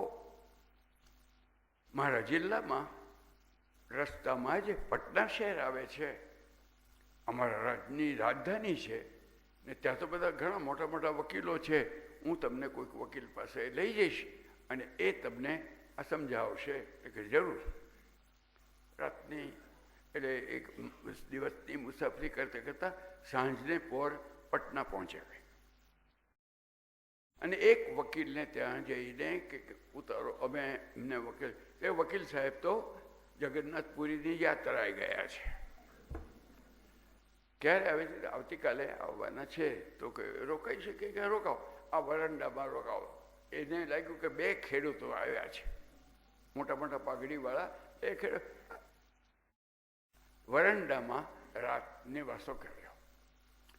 સવારના એમનો પ્રશ્ન આવ્યો કે શૌચ ક્યાં જવું? અને શહેર હતું એટલે કંઈ કે જંગલ જવાની વાત તો હતી નહીં. એટલે પેલા ઘરના નોકરે કહ્યું કે પેલું દૂરનું જે પાયખાનું છે ત્યાં જજો હો, આ ઘરમાં નહીં. 2 કારણો. એક કારણ તો કોણ જાણે કઈ નાતના હોય એને, બીજે પાયખાનાને પણ આભડછેટ નડતી. એટલે કે ત્યાં જજો બીજી જગ્યાએ. અને બીજું શું કે 2 જુવાનિયાઓ દેખાય છે કે મોટી ઉંમરના જાય છે. ઘરની અંદર છે સ્ત્રીઓ ફરતી ફરતી હોય, એમની આગળ કેવી રીતે પડદો, આભડછેટ અને પડદો 2 નડ્યા એટલે બહાર દેખાડ્યું. ગાંધીજી કહે છે કે ભાઈ મને તો વકીલને મળવું છે, કે વકીલ તો જગન્નાથપુરી આવવાની વાત આજે છે, પણ તો આજે ન આવે, કાલે આવે. હજુ તો બધા એવું કરું. ગાંધીને યાદ આવ્યું કે હું જ્યારે બેરિસ્ટરનો ભણતો હતો ત્યારે મારી સાથે બિહારનો એક છોકરો ભણતો હતો, લગભગ મારી જ ઉંમરનો. અને એ મને પાછળથી મુંબઈમાં હું આવ્યો ત્યારે મળ્યો હતો ને એણે એમ કહ્યું હતું કે કોઈ પણ વાર પટના આવતો તો મને જરૂર મળજો. તો કે છે કે મઝરુલ હક નામનો એક વકીલ કંઈ કોઈ છે? તો કે હા, એ તો બહુ મોટા વકીલ છે. તો કે એને હું ઓળખું છું, હું એના નામની ચિઠ્ઠી લખી આપું છું, જરા એને ખબર આપો કે હું અહીંયા આવ્યો છું. એટલે ગાંધીએ કાગળ લખ્યો કે ભાઈ હું આવ્યો છું અને આ કોઈક વકીલને ત્યાં ઉતર્યો છું, પણ એ વકીલ છે ને, અને પછી આજે કહે છે કે આજે આવવાના તો પણ કદાચ આજે ન આવે, કાલે, એટલે મોડું થાય છે, એટલે તમે જો મને આને અંગે માર્ગ. પેલો કહે છે ગાંધી આવ્યા છે, ગઈકાલના આવ્યા છે, અને પૂછે છે કે ક્યાં? કે તો વરંડામાં રોક્યા. હે, ગાંધીને વરંડામાં રોક્યા છે? પેલા તો એને ઓળખે છે, ગાંધીને ગાંધી તરીકે. એને મુંબઈમાં મળ્યા ત્યારે તો ગાંધી મોટા માણસ થઈ ચૂક્યા હતા, એવા આવ્યા. એટલે પોતાની ઘોડાગાડી લઈને હાંકતા પોતે આવી પહોંચ્યા કે આવો આવો, હમારે ગરીબ ખાને મેં તશરીફ લાવીએ. હોય ભલે મહેલ, પણ વિવેક એવો કે કહેવું પડે ગરીબ ખાને મેં તશરીફ લાવીએ. તો કે ભાઈ મને તશરીફ લાવવામાં બહુ રસ નથી, મને તો રસ એ છે કે આ શું કાયદો જેની વાત આ કરે છે. તે કે ભાઈ આ તો 3 કઠિયાનો પ્રશ્ન છે, અને 3 કઠિયાનો પ્રોબ્લેમ તો ઉત્તર બિહારનો છે. એટલે મુઝફ્ફરપુરના જે વકીલો એને અંગે વધારે ચોખવટ કરી શકે. હું કંઈ બહુ વધારે આને અંગે તમને, પણ હમણાં તો મારે ત્યાં આવો નાસ્તો કરો, આ તે, એ તો ઠીક છે, પણ મારે તો મુઝફ્ફરપુર જવું છે વહેલામાં વહેલી તકે. પાછું સ્મરણ કરજે, મુઝફ્ફરપુરના પણ એક માણસને હું મળ્યો છું. રવિન્દ્રનાથના શાંતિનિકેતનમાં હતો ત્યારે મને એક માણસ મળેલો, જરા લાંબા લટિયાવાળો હતો. આમ ચહેરા પરથી આમ જરા એલફેલ દેખાય, પણ હતો બહુ બુદ્ધિમાન. એવો એક માણસ હતો, જીવતરામ એનું નામ કહ્યું ને, એવો એક માણસ હતો ને. એણે એ મુઝફ્ફરપુરનો હતો, ત્યાં આગળ પ્રોફેસર છે, ભણાવે છે. એટલે જીવતરામના નામે તાળ ઠોક્યો કે ભાઈ અમે મુઝફ્ફરપુર આવીએ છીએ અને તમે અમને મળો. આ જીવતરામ એ પ્રોફેસર રાજકારણ અને ઇતિહાસ ભણાવે, અને એ તિલક મહારાજના વિચારની સાથે બહુ અનુકૂળ તમતમતા વિચારો. વિદ્યાર્થીઓને પણ આ પ્રોફેસર ગમતા કે આ બધી વાતો જે કરે છે તે બરાબર. પ્રિન્સિપાલ અંગ્રેજ હતા અને આ પ્રોફેસર પર નજર તો રાખતા, પણ ભણાવતા હતા સારું, એટલે એમાં કંઈ કહી શકાતું નહોતું. પણ આ બીજું જે આમ તેમ ભણાવતા હતા એને બહુ ખૂંચા કરે એવા પ્રિન્સિપાલ પૂછે છે કે તમારે ત્યાં કોઈ મહેમાન આવવાના છે, તૈયારીમાં પડ્યા છો? તો કે હા. કોણ આવવાના છે? ગાંધી આવવાના છે. ગાંધી? That notorious Gandhi? એટલે આ નામીચો ગાંધી આવો શબ્દ વાપર્યો. એટલે તો જીવતરામ કહે છે, do you call him notorious? Notorious એને કેવી રીતે કહી શકાય? કોલ હિમ ફેમસ. એને નામીચો ના કહી શકાય, એને સુપ્રસિદ્ધ કહો. એને થયું કે હું એને શું કહેવું, વિશેષણ શું વાપરવું, એની જીભા જોડીમાં પડીશ તો પત્તો નહીં ખાય. અને એટલામાં તો વિદ્યાર્થીઓ તો પ્રિન્સિપાલ અને જીવતરામની ચર્ચા ચાલે ત્યારે ભેગા જ થઈ જતા હતા સાંભળવામાં, કારણ કે એમને બહુ મજા આવે. એટલે બધા ભેગા થાય ને આ બધા ભેગા થવા માંડે. એટલે કે જુઓ તમે એમ કરો કે તમે ગાંધીને આ મુઝફ્ફરપુરની કોઈ સરખી હોટેલ શોધીને એમાં રાખો, તમારે ત્યાં ન રાખશો. એટલે જીવતરામ કહે છે, હવે જો 2013માં જીવતરામ કહેતા હોત તો કદાચ એવું ના કહી શક્યા હોત, પણ એ 1916માં કહેતા હતા એટલે કહી શક્યા કે જુઓ ભાઈ, અમારા દેશની સંસ્કૃતિ એમ કહે છે કે કોઈ અતિથિ આવે તો એને ઘરે રખાય, હોટેલમાં ના રખાય. હવે તો કદાચ પૂછે કે તમે કઈ હોટેલમાં ઉતર્યા છો, એમ જ પહેલો પ્રશ્ન પૂછાય. પણ ત્યાં એને કહ્યું, એટલે આપને ખ્યાલ નથી, પણ અમારી ત્યાં બીજી જગ્યાએ રખાય નહીં. અને મુઝફ્ફરપુરમાં ગાંધીને લાયક હોટેલ છે પણ ક્યાં? એમ કરીને એને કહે, હું તો મારે ત્યાં જ રાખીશ. પેલા પણ છોડે નહીં, મારે ત્યાં જ રાખીશ. એટલે પેલા એ કહ્યું કે હવે ભાઈ આ લપ છે, એમાં બહુ વધારે ચર્ચા કરવાનો અર્થ નથી, બને એટલા વહેલા જાય તો સારું. એમ કરીને પછી એને મૌનમ સર્વાર્થ સાધનમ કરીને ખસી ગયો ત્યાંથી. આ બધી ચર્ચાઓ જોઈને વિદ્યાર્થીઓ બિહારના જોઈએ છીએ આપણે, લાલુ પ્રસાદ ને નીતિશ કુમારના, એના બધા પૂર્વજો, એ બધા લોકો તો આમ બરાબર આમ કૂદી રહ્યા કે ઓહો કંઈક જમવાનું, કંઈક જમવાનું. એટલે એ લોકો જ કહે કે કોણ આવવાના છે? કે ગાંધી આવવાના છે. ઓ ગાંધી આવવાના છે, સ્વાગત તો કરના હી હોગા.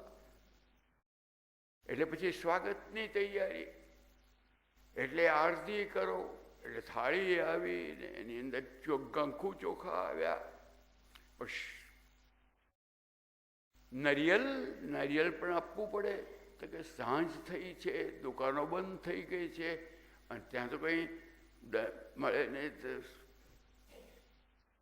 જીવતરામ કહે છે, ફિકર ન કરશો, હું જ્યાં રહું છું મારા પડોશીને ઘેરે જ નારિયેળનું ઝાડ જરાક અંધારું થવા દો, મને ઝાડ પર ચડતા આવડે છે, એટલે અંધારું થાય એટલે પછી વાંધો નહીં આપણને આવે. આમ એણે એનો ઉકેલ કાઢ્યો. ગાંધીને લેવા સ્ટેશને ગયા.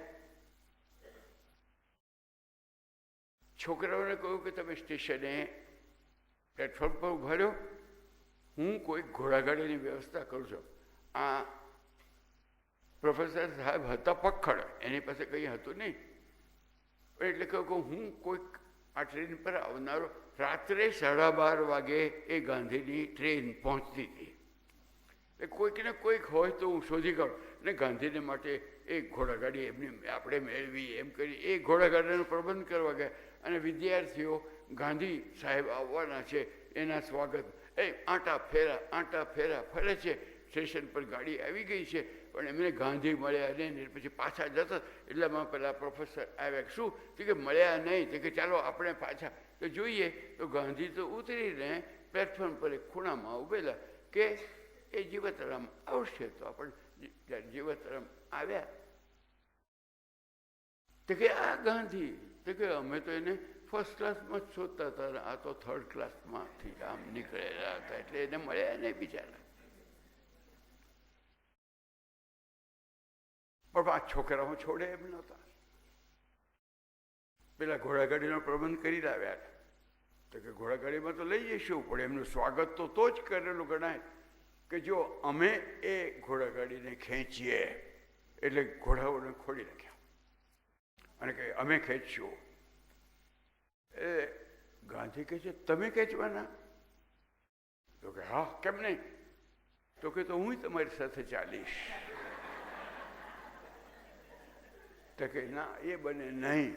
અને આ ચર્ચામાં બિહારના છોકરાઓ ગાંધીને ગાંઠ્યા નહીં. એટલે ગાંધી કે સારું, કે પણ પછી વધારે ચર્ચા કરી તો કે તો પછી નહીં. કેવી રીતે નહીં ગાંઠ્યા? પેલા કહ્યું ઘોડાઓ બાંધો. ઘોડાઓ પાછા જોડ્યા, ગાંધીને બેસવા દીધા.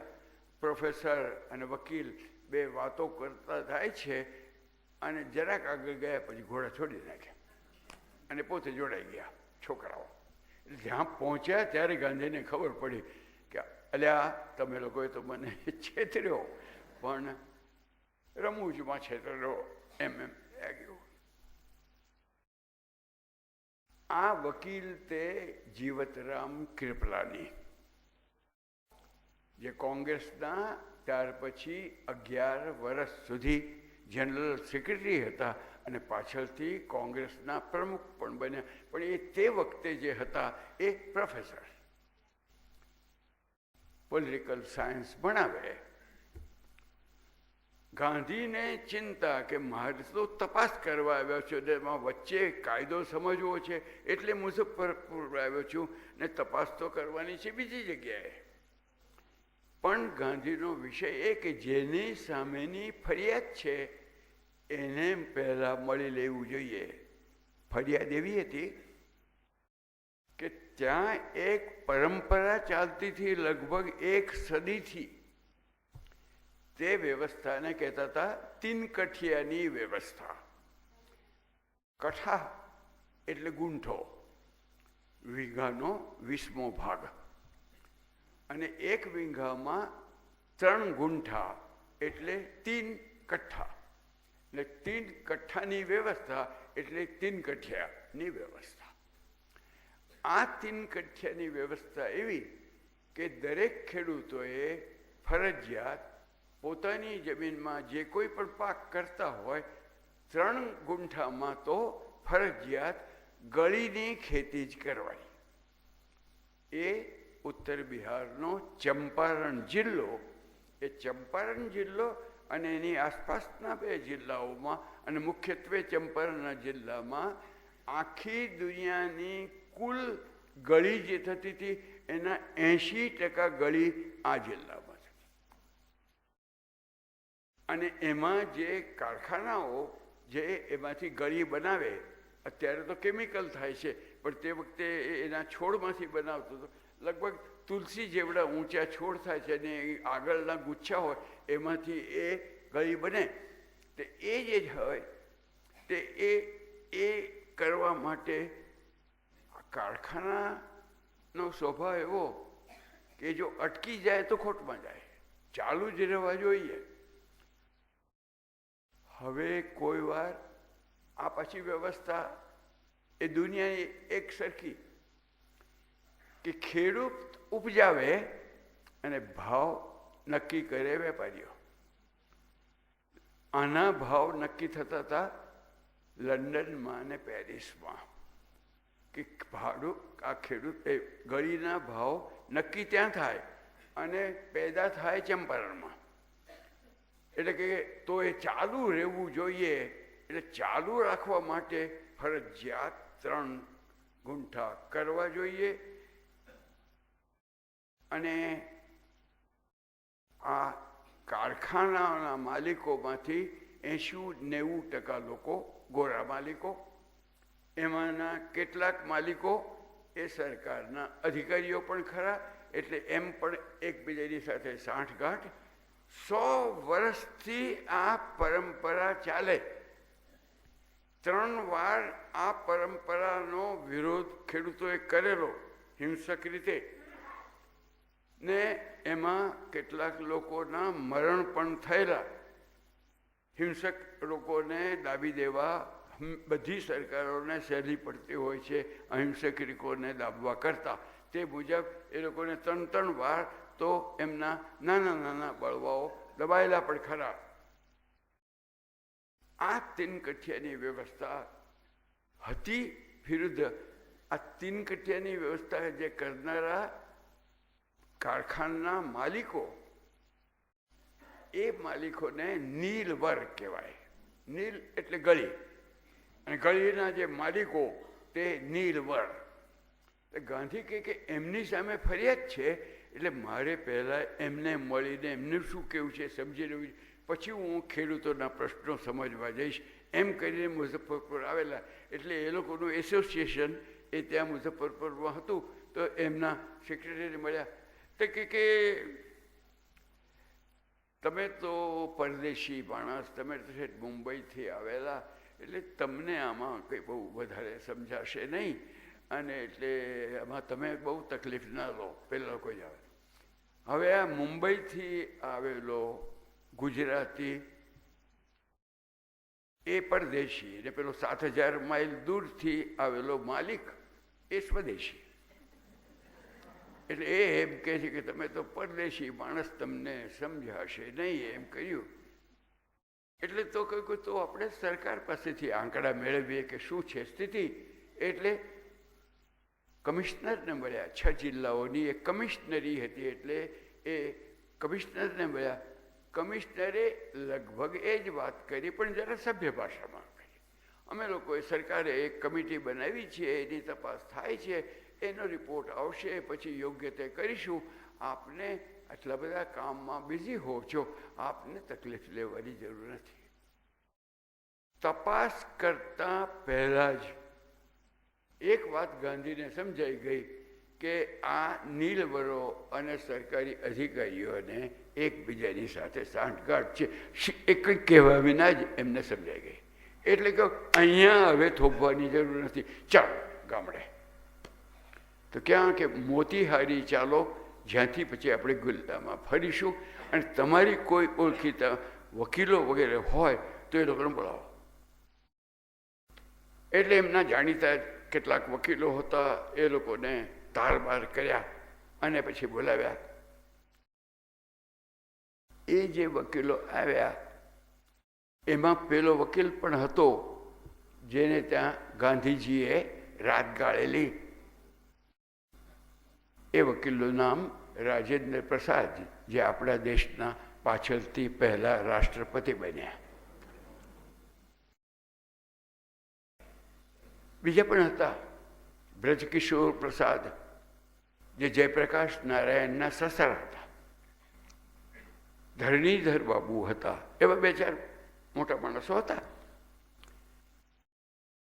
ગાંધીએ કહ્યું કે મારે તો પહેલા સીતામઢી જવું છે, મોતીહારી જવું છે. એમ કહીને મોતીહારી ગયા ને પછી ત્યાંથી જ્યાં આ તીનકઠિયાની ખેતી કરનારા લોકો છે ત્યાં જવું છે. પોલીસનો માણસ પહોંચ્યો અને કહે છે કે પોલીસના ઇન્સ્પેક્ટર સાહેબે તમને સલામ મોકલાવી છે. એટલે ગાંધી સમજી ગયા કે એમને બોલાવે છે. ગાંધીએ ધરણીધર બાબુને કહ્યું કે ધરણીધર બાબુ, આ પોલીસ કમિશનર મને બોલાવે છે, તમે એમ કામ કરો કે તમે ગામડામાં જઈને ખબર આપો કે ગાંધી તમારી તપાસ કરવા માટે આવ્યા હતા, પોલીસ કમિશનરે બોલાવ્યા છે, એટલે એમને મળવા એમાંથી જેવી રજા મળશે તેવા આવશે.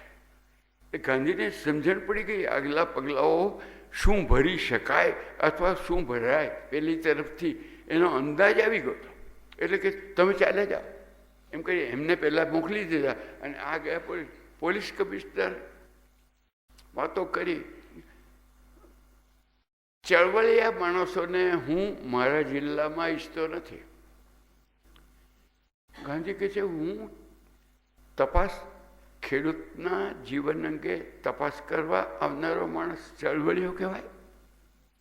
હું તો તપાસ કરવા આવ્યો છું, ચળવળ કરવાનો મારો જરાય ઈરાદો નથી. ના ના, આ તપાસ કરનારા બધા ચળવળિયા જ હોય.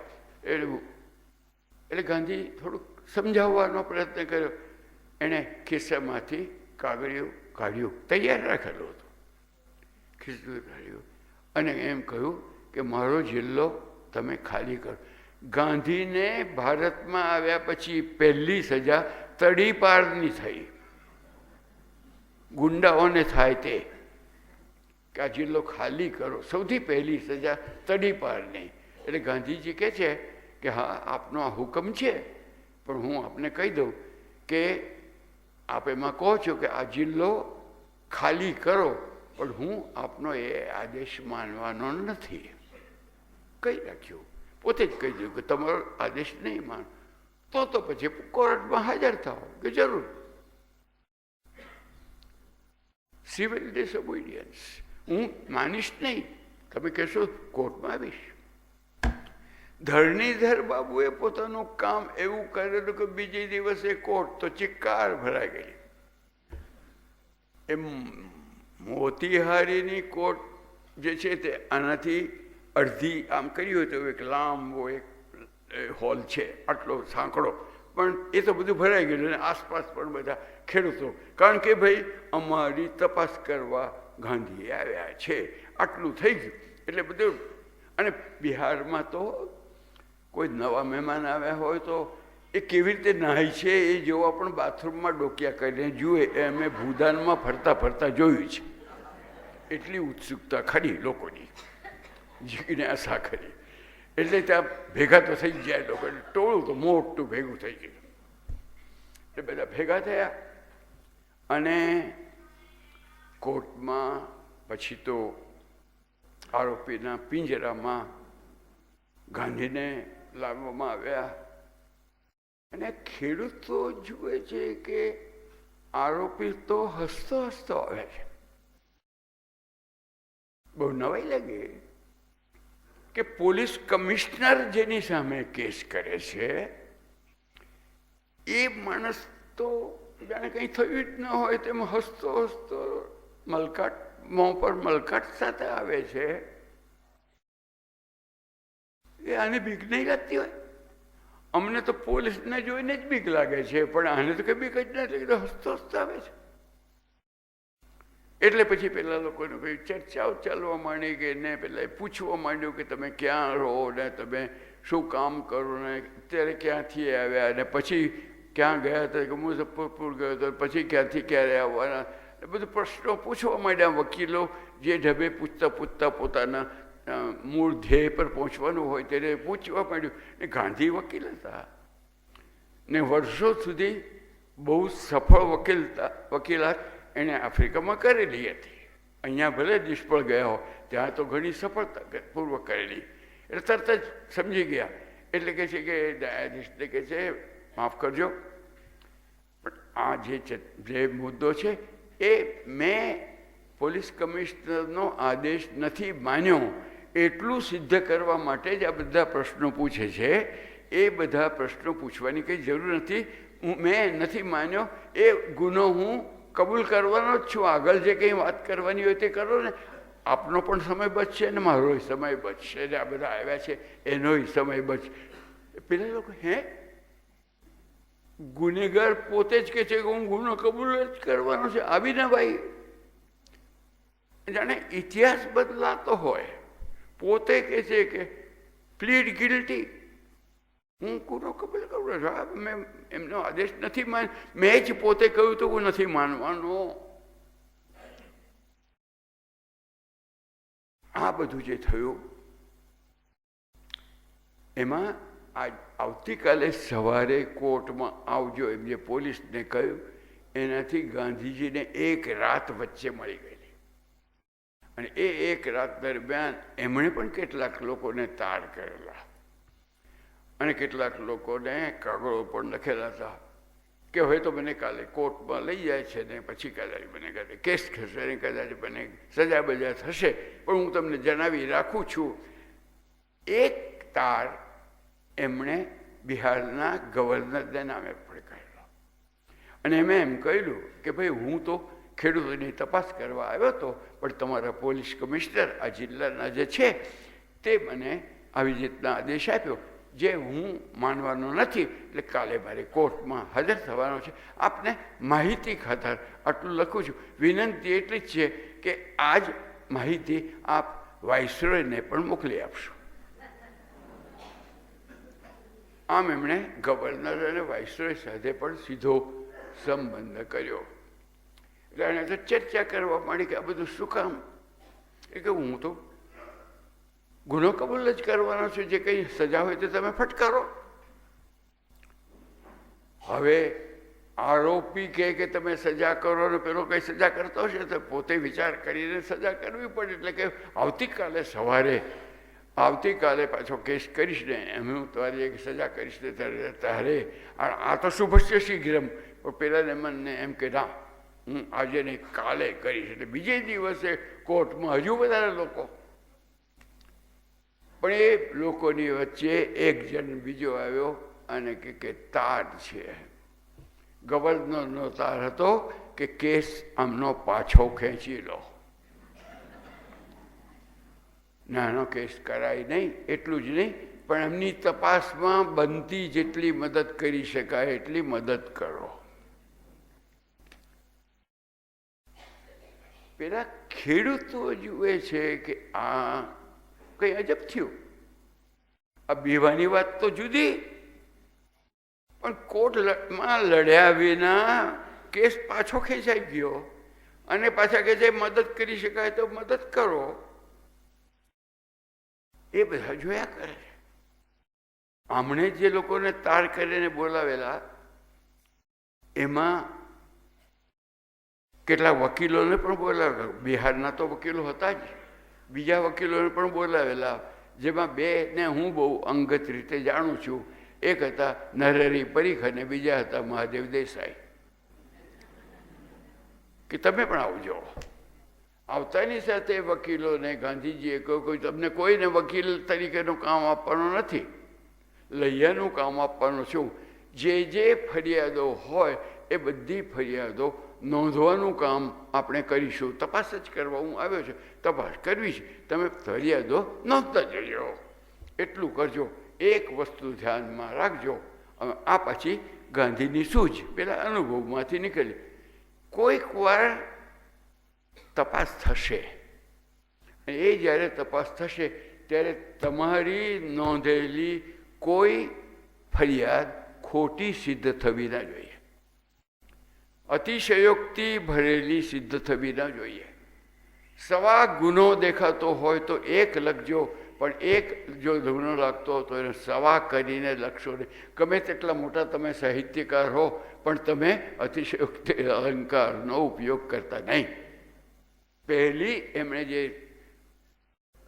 જે કાળજી રાખી એ કે ચોકસાઈપૂર્વક સત્યથી વેગળી નહીં એવી જ માહિતી નોંધવી. એમણે કાળજી રાખી. તપાસ તો શરૂ રાખી એટલે પછી તો ધર્મશાળામાં રહે અને સવારથી સાંજ સુધી એ તપાસ ચાલે. સવારથી સાંજ સુધી નોંધ કરતા હોય, ગાંધી નોંધે, બીજા લોકો નોંધે, આ બધા રાજેન્દ્ર બાબુ ને બ્રજકિશોર બાબુ ને આ બધા લોકોને બીજા પણ કેટલાક લોકો આવ્યા હતા અને બધું નોંધતા જાય.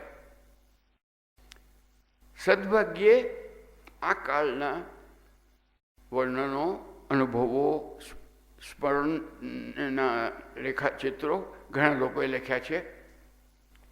એમાં બાબુ રાજેન્દ્ર પ્રસાદે પણ એ કાળનું વર્ણન કર્યું છે. અને રાજેન્દ્ર પ્રસાદે એમ લખ્યું છે કે અમારે માટે એ કાળ એ જાણે ટ્રેનિંગ કેમ્પ હોય એવો હતો.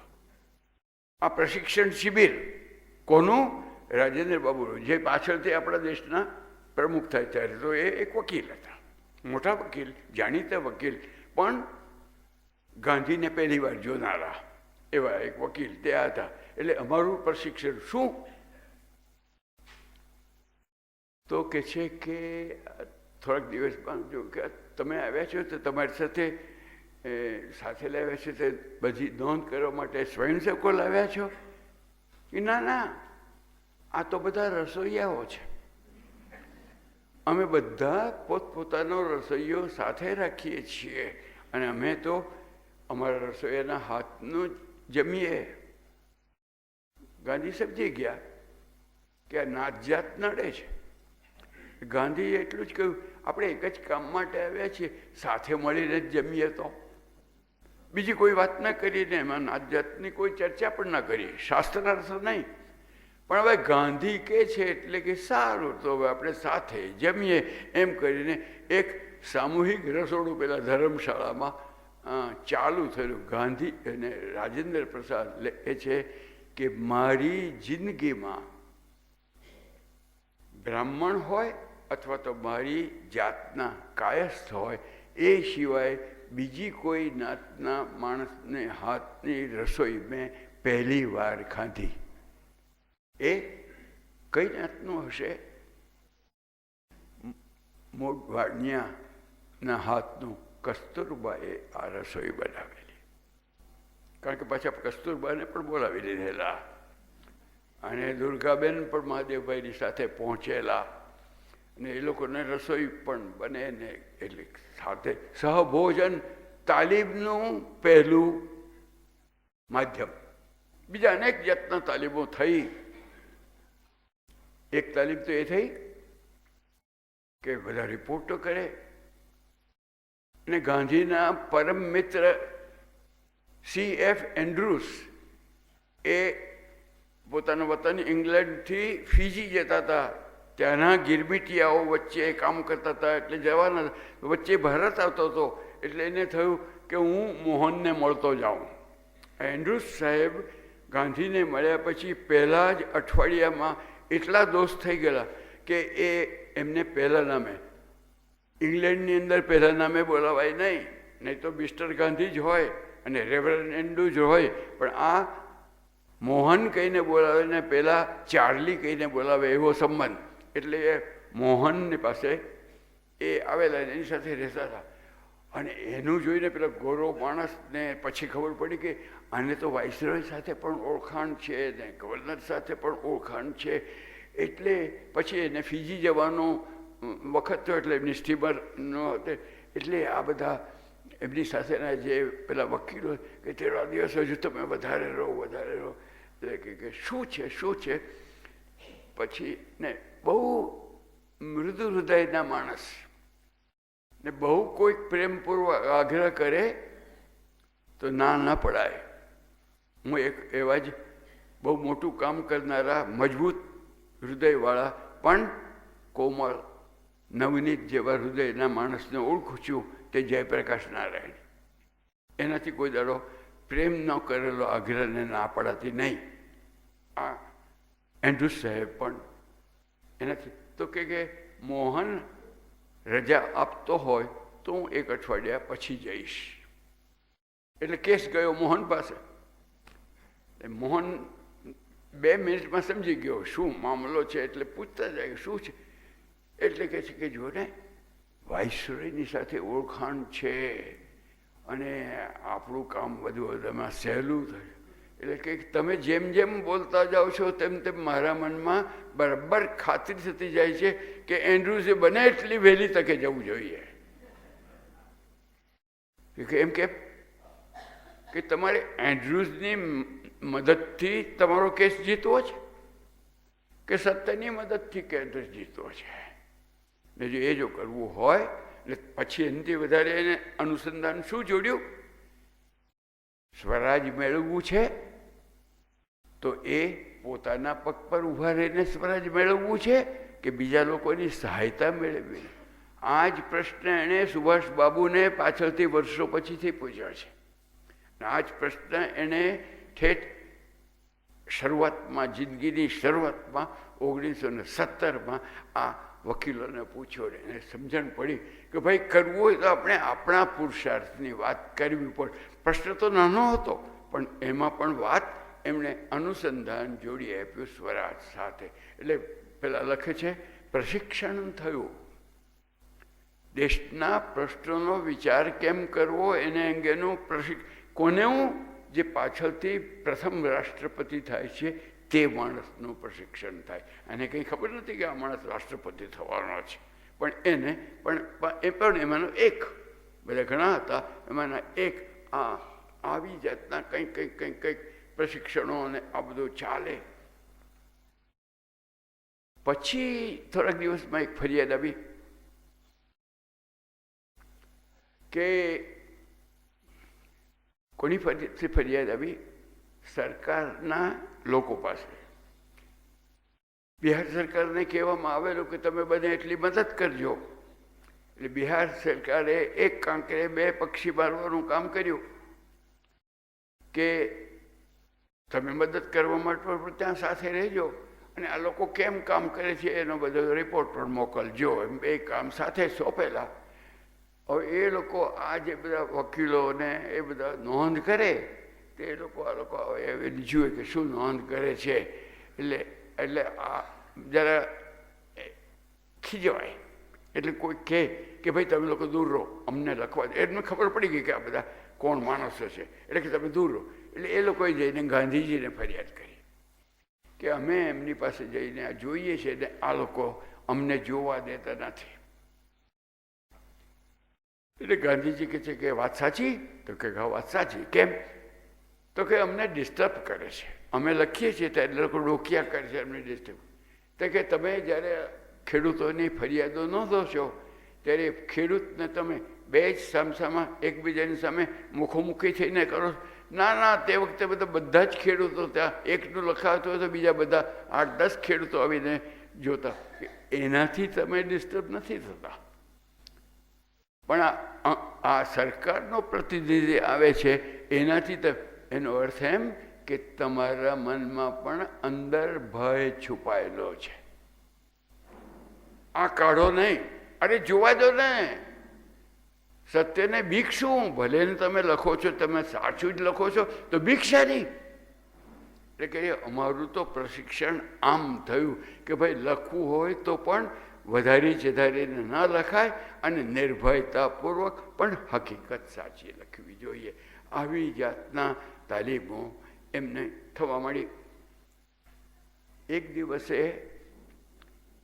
લખે છે કે રાત્રે 11 વાગ્યા ધર્મશાળામાં જે ઓરડીમાં ગાંધીજી હતા એ ઓરડીની પાસે ધબ અવાજ થવા માંડ્યો. એટલે અમને થયું કે આ શું કોઈક ઘર ફાડે છે કે શું? તે પણ આ ગાંધીની એમાં દોડતા પહોંચ્યા. પણ એ ગાંધીની ઓલી નહોતી, એની પાસેની બાથરૂમ હતી અને ત્યાં અવાજ થતો હતો. શું હતું? ગાંધી બેઠા બેઠા 11 વાગે કપડાં ધોતા હતા અને કપડાં ધોઈને જે આમાં માંડતા હતા એનો અવાજ આવતો હતો. હે ગાંધી સાહેબ, તમે કપડાં ધુઓ છો? એવું છે, સવારથી સાંજ સુધી નોંધતો હોઉં છું અને વખત નથી હોતો, રાત્રે જ કપડાં ધોવાનું.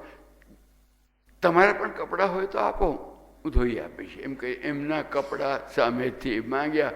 એટલે કે હવે તે દિવસથી કપડાં ધોવાની અમે શરૂઆત કરી. આવા બધા ગાંધીની નવી તાલીમ, આ ગાંધીની તાલીમ બધી હતી, આવી જાતની તાલીમ થઈ. સત્યાગ્રહનો નિયમ એ એવો કે ઉદ્દેશ ઊંચો હોય તો તે મનમાં રાખવો, સ્પષ્ટ પણ કરવો, માંગણી કરવી તો ચોક્કસ અને નાની. માંગણી શું કરેલી? તીનકઠિયાની વ્યવસ્થાની તપાસ થવી જોઈએ. આટલી જ માંગણી, એ સિવાય કોઈ બીજી માંગણી નહીં. અમે નોંધ કરતા જઈએ છીએ પણ તપાસ થવી જોઈએ, એટલી વધારે માંગણી નહીં. તીનકઠિયાની વ્યવસ્થા જવી જોઈએ એવો ઉદ્દેશ, પણ માંગણી શું? તપાસ થાય.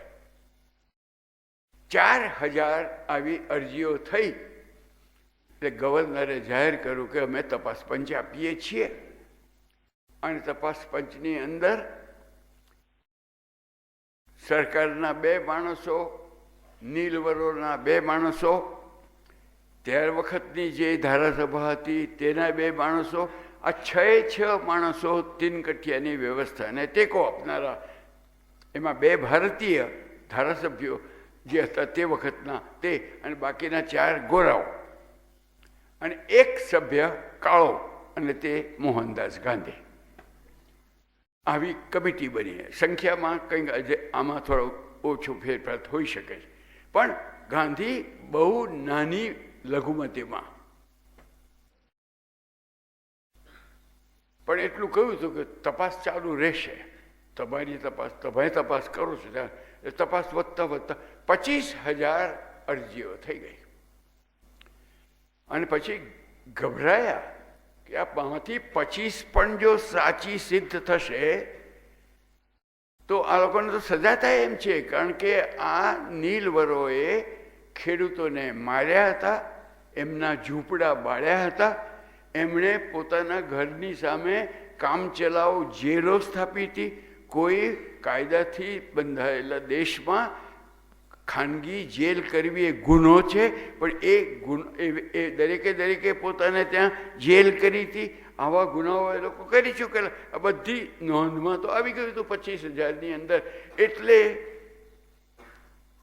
3-4 મહિના પછી જે રિપોર્ટ થયો એ સર્વસંમત 7 જણનો ને એક જ વાત, તીનકઠિયાની વ્યવસ્થા જવી જોઈએ. પેલો જે છેલ્લો ઉદ્દેશ એ જ પૂરો થઈ ગયો. સર્વસંમત. ગાંધી માઇનોરિટી ઓફ 1, એકની લઘુમતીમાં, પણ નિર્ણય બધાનો એ થયો. કારણ કે જો કોઈ બચવું હોય તો આ જ ઉપાય છે. એટલે આ જાતનો એમાંથી. ને ખેડૂતો જુએ કે અર્જુનને વિશે એમ કહેવાય છે કે ગાંડી લઈને ટંકાર કરે તો એ ટંકારથી જ પેલાના હૈયા ગાજવા, પેલા ધ્રુજવા માંડે. એવું થયું. આ કંઈ બીજું તો કશું કરવું જ ન પડ્યું. અને આખી 100 વર્ષ સુધી જે વ્યવસ્થા નહોતી ગઈ, 3 વાર બળવા થયા હતા, છતાં તે વ્યવસ્થા કોર્ટમાં બેસીને જે નિર્ણય થયા એના 3-4-5 મહિનાની અંદર આવા નિર્ણય પર આવ્યા. કારણ શું? આ માણસ બીતો નથી. સ્વતંત્રતા પ્રાપ્તિના અહિંસક આંદોલનનું પહેલું પગલું હોય તો તે સત્યાગ્રહ પણ નહીં, અભય, નિર્ભયતા એ પહેલું પગલું. એને આધારે પછી સત્યાગ્રહના મંડાણ વગેરે જે થયા તે એ અભય વિશે હવે આપણે ગીત. PAN number 36. કોણે તે બીકને ભગાડી, કિસાન તારી કોણે તે બીકને ભગાડી.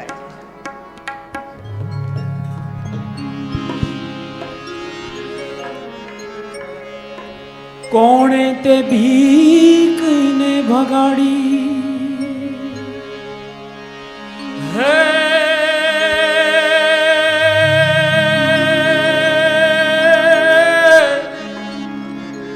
હે કોણે તે બીકને ભગાડી, કિસાન તારી કોણે તે બીકને ભગાડી,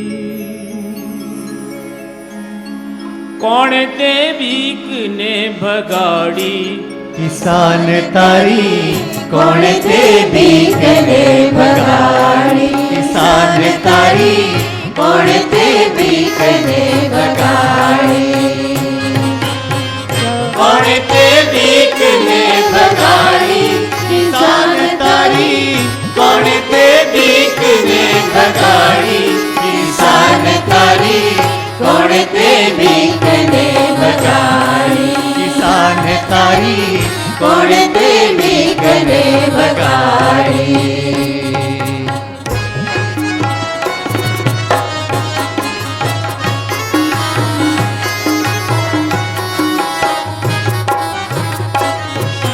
સવા સૈકાની દુષ્ટ પરંપરાએ ઊભી પૂંછડીએ નસાડી, સવા સૈકાની દુષ્ટ પરંપરાએ ઊભી પૂંછડીએ નસાડી. ઉત્તર બિહારમાં ચંપારણ પહોંચીને, ઉત્તર બિહારમાં ચંપારણ પહોંચીને કોણે જનતાને જગાડી, કિસાન તારી કોણે તે બીકને ભગાડી, કિસાન તારી કોણે તે બીકને ભગાડી.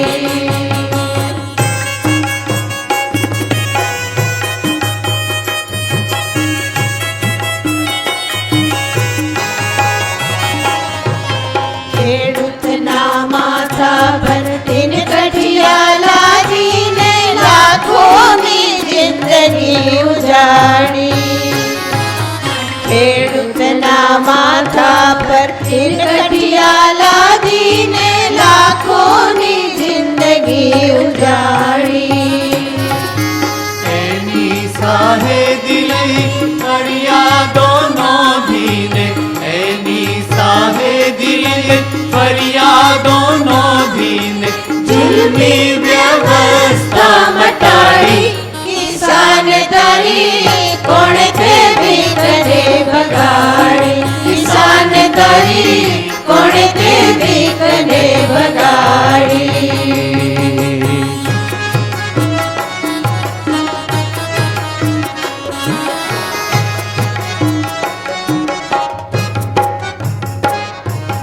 ચાબુકના ચાબખાને સોટીના સોળોની શ્રુતિ કાયમની ભૂસાડી, ચાબુકના ચાબખાને સોટીના સોળોની શ્રુતિ કાયમની ભૂસાડી. આત્મની શક્તિને કોણે ઓળખ દઈ, આત્મની શક્તિને કોણે ઓળખ દઈ, અંતરની આંખને ઉઘાડી, કિસાન તારી કોણે તે બીકને ભગાડી, કિસાન તારી કોણે તે બીકને ભગાડી.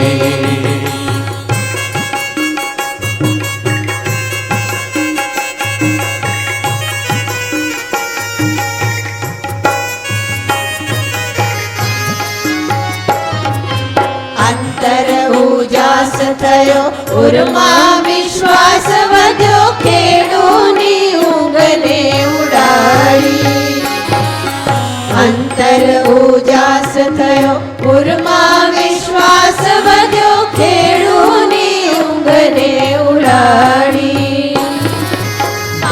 બાપુએ ભારતની સૂતેલી જનતાને, બાપુએ ભારતની સૂતેલી જનતાને આળસ મરડીને જગાડી.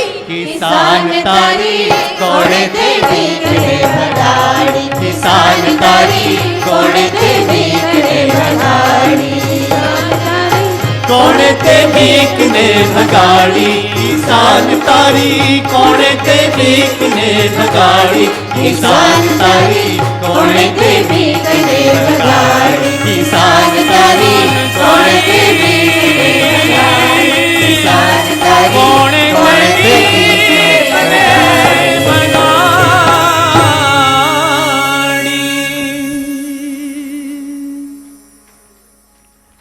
10 મિનિટનો વિરામ.